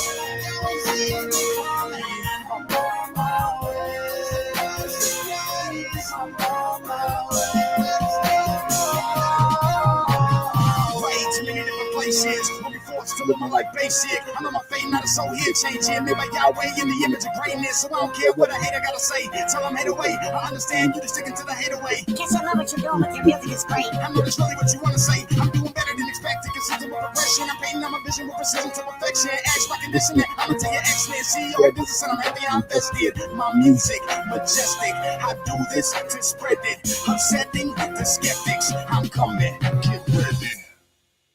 Yeah, man. Really nice. I was going places. I really was, man. We had a deal on the table with Def Jam, and I turned it down because I felt like they should have gave me more. It was $100,000 deal. I'm like, man, nah, I want more than that. And then they never came back with another offer. Everybody was like, bro, you should have never been arrogant, bro. You should have just took that money. I'm like, nah, man, they're going to shelf me. I was like, nah, they were interested, bro. You could have been. I didn't know at the time Usher had only gotten $20,000 for his record deal. $20,000. Wow. I could have blew up, but I'm glad I didn't. I don't want no parts of that industry. You know what I mean? I'm glad I didn't. I did good. I went and did shows everywhere. I opened up for Twister. It was good. I traveled around, got to sell my album to people. It was great. It was a good experience. And my music, to this day, I don't put no curse words. I don't put nothing degrading women and no message of violence. That's how I did my videos and my music. You know what I'm saying? When it was an album. Now, if I was freestyling or if I was, doing a mixtape or something, obviously I'm cursing. I'm saying whatever I want to say. Like I got some, I got this one song that you'll be like, bro, what? Like I was wilding, But yeah. I love music, man. I love making music. I wrote country songs. I got rock songs that I've written, gospel songs, all of that. It's pretty cool. Really cool, man. Really, really cool. Appreciate the love in the comments, you guys. I see you. Thank you. Yeah, support Cash, guys. Multi-talented. Did you see Scientific said parts of that video are not epileptic friendly? Oh, my bad. My man LL said I got flow, man. I appreciate it, bro. You should hear my stuff now. I've evolved since then. Now I already was kind of back then a lyricist. I didn't like to do like the mumble rap. I didn't like music without substance. So if you listen to every word in that song, it had a whole meaning. I told a whole story, and it was meaning, and there was cadence, and it was all of that. Everything was just, that's how I did my music. Now, if I was to make a song, like I got songs that I just haven't recorded. But yeah, it's a whole different, just a whole different feel, when I create music now.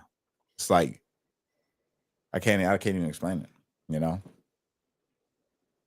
That Democratic Plantation that I did was going viral, and they took it down after January 6th. I did a song called Democratic Plantation, and it was crazy. It was like, they've been holding us down too long, promising a world, but only doing us wrong. Time to change our situation. Get up off that plantation.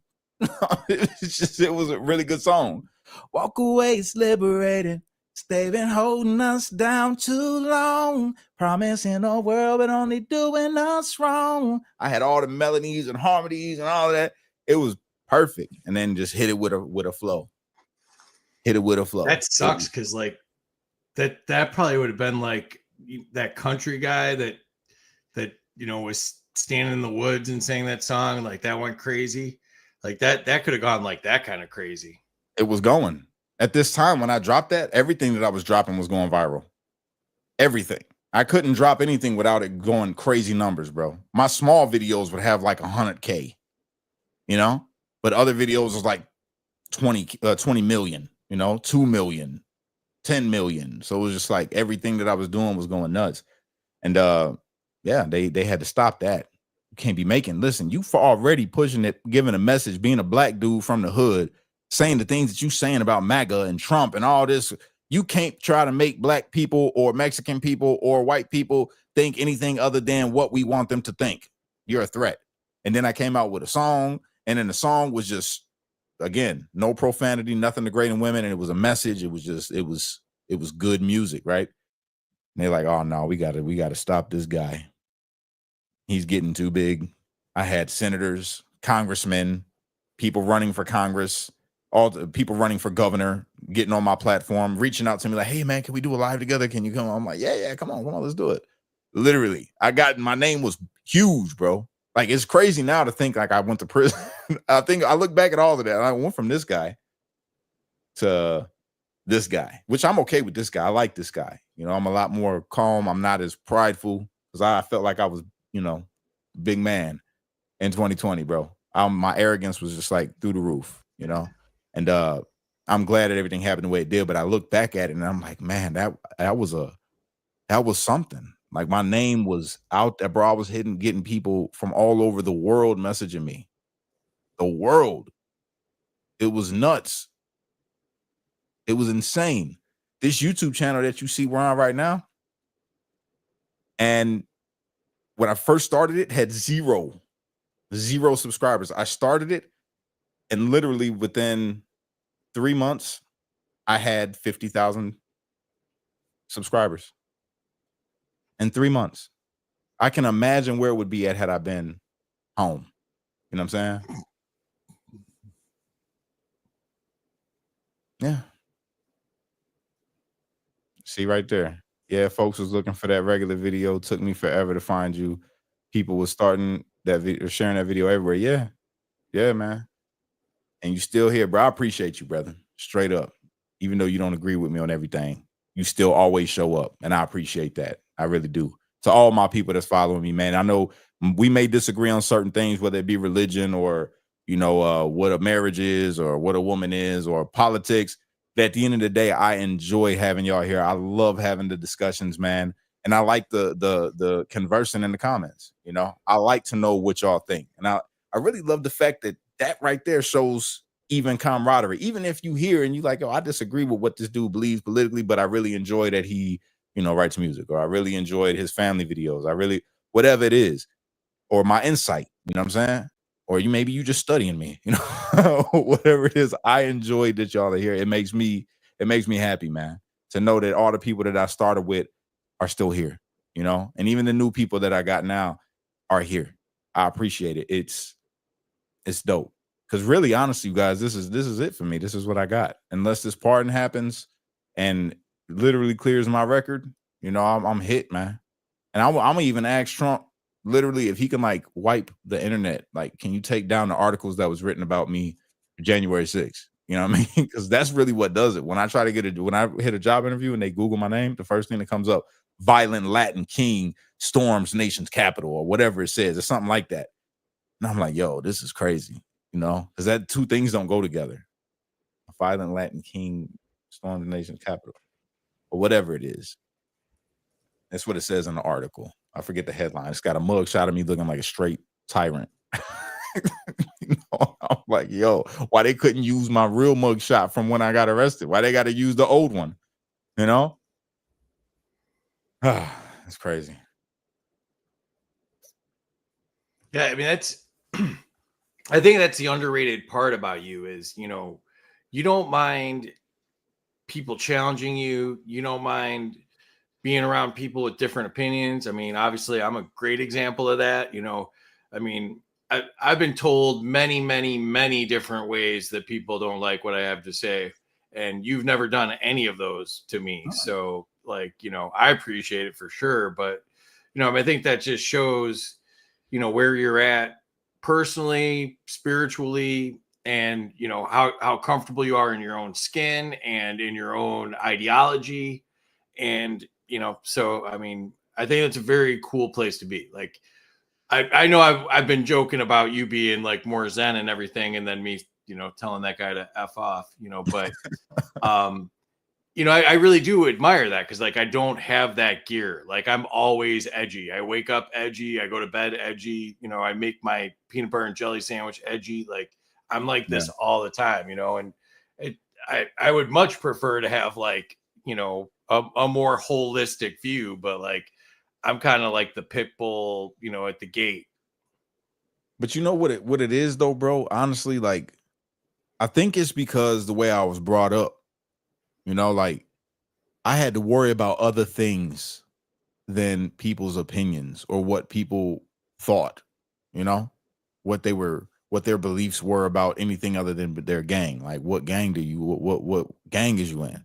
That was the question. So it's like everything else is small. And when I look at my life and I see the things that I made it through, like the shootouts, you know what I'm saying? Making it through the shootouts or making it through, the thing, the things, making it through those things and not having to worry about them things no more.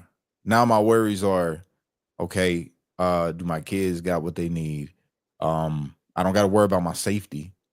That's cool. I don't got to worry about my kids getting shot or any of those things. So it's like, a person's opinion is whatever, it's like they can have it. And if I like that person, it doesn't matter about the opinion they have about something that doesn't even matter. Does it affect our friendship? Like, can we be friends still?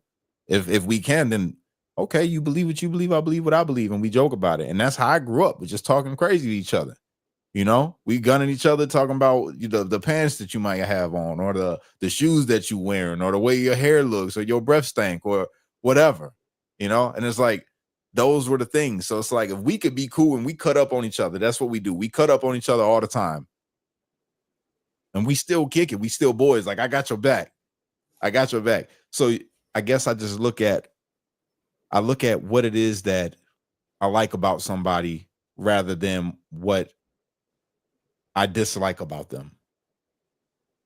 I guess is the easiest way to look at it. I don't like to be divided. I've always been that way. Even when I was gangbanging, right? Kings don't supposed to get along with folks. But whereas me, I was a black Latin king. So I have cousins that is GDs.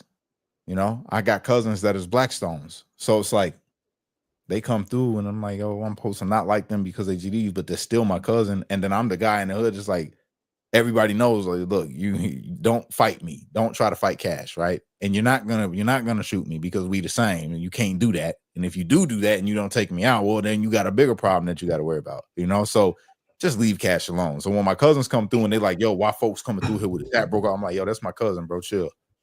And they're not gonna tell me nothing. So it's like, it brought the unity, because now you got GDs that's supposed to be at it.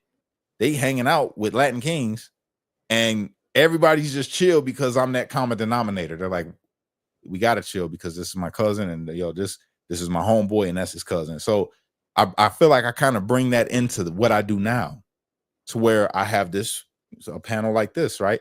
And I'll bring a Democrat, or I'll bring a Republican, or I'll bring a Christian, or I'll bring a Muslim, or I'll bring a gay person, or a straight, whatever the case is, right? And I'm that common denominator. It's like, yo, we're all cool with Cash. I might not like this dude's opinion. I might not like, but I'm cool with Cash. And then I know how to bring it back in. It's like, yo, man, what's the real point here? We trying to have a discussion, and we're going to cry. We're going to be cool. Y'all can't be adults. You know what I'm saying? And just bringing that in, and then showing that to the people, where you can be that. You can be that same thing. You might be the glue in this situation that got everybody together. And that's what I don't know. That's what I like to do. And then now, like, the growth, and seeing where I'm at, everybody be like, bro, I can't believe you still trying to do this. They done took everything from you. And it's just like, nah, they didn't really. I feel like God gave me everything back. I lost everything before I went to prison. You want to be technical? I lost everything before I went to prison. I thought I was gained a whole bunch of stuff because I had a whole bunch of followers and I was making money and I was doing it. And then all that went away and I'll go to prison. And it's like, bro, you really didn't have nothing. Like, you over here worried about your pages. I thought about that when I was sitting in jail. Like, you thought you're upset that they took your Facebook page. Bro, you just got removed from everything that you love. You got removed from your kids. You got removed from your family. You worried about a Facebook page and an Instagram page. You're about to lose time with your kids. And that's where it clicked for me, you know? Like, that was the last thing on my list when I got home, was rebuilding my following. First, I wanted to see my children. You know what I'm saying? First thing, I created this. When I got out and I got my phone, called my babies. I FaceTime with my loved ones, you know? And then it was, okay, I'm going to recreate the Facebook page and all that, and we're going to get it back. And I told Russo, and they're like, man, I don't know. It's going to be hard. I'm like, bro, I'm going to get it back. Eventually. It might be slow, but I'm going to get back my following for sure. But I have not lost focus one time since I've been home on what's important, which is my family. And what's important in this world, like with the people, or what I put out to the people, how I get the people to be, you know, even when I'm joking, and I try to make it clear when I'm joking, when I offend people talking about like the transgender community or whatever, and I make my little jokes, I still let them know, like, yo, it's all love. I'm not against y'all. It's just a joke. It's just dark humor. You know what I'm saying? But yeah, that's it, bro. That's it. I see. That's all. I see. And that's because God. I got everything I need. Whatever comes next, whatever comes with this. Let's say tomorrow that my YouTube does blow back up, or my Facebook, or my whatever, my Instagram. That's cool. I'll take it. I appreciate it. That's really cool. But I have everything I need in this current moment. I'm good. You know? Really good, man. If I drop out, it's a battery issue. So no, go ahead. I got to get off too. It's late. We've been on for 3 hours. All right, yeah, you guys, yo, I I've been appreciate watching the battery. Like, the battery's getting skinnier and skinnier. No. Do your thing, brother. It looks like when it's about to die. No, this has been good. Everybody, I appreciate y'all for being here, man. This was fun. I got to do this more with you guys. God bless y'all. Hope y'all have a great day, man. A new year is coming. Let's make it great.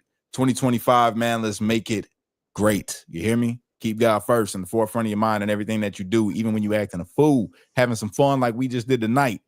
You still was innocent, right? It was good. It was just good, wholesome fun. Let's do that. Be good to people. All right. Unite. Don't fight. Be a street like it's only you can be the change you wish to see in the world. And when you get too stressed out, you got to remember to pray, America, because without God, everything falls apart. And that is a fact. Go and follow Free. If you're not, follow Free. His stuff will be on my YouTube page before tomorrow evening. I almost said tonight, but before tomorrow evening, it'll be up on my page. So go give him a follow on YouTube and follow him on X. All right, my brother. Appreciate you, brother. Thanks for having me. And thanks, everybody. Thanks, Creole Queen. Thanks, Terry. Thanks, everybody, for the help. And appreciate y'all. Love my moderators. They are the best. Peace.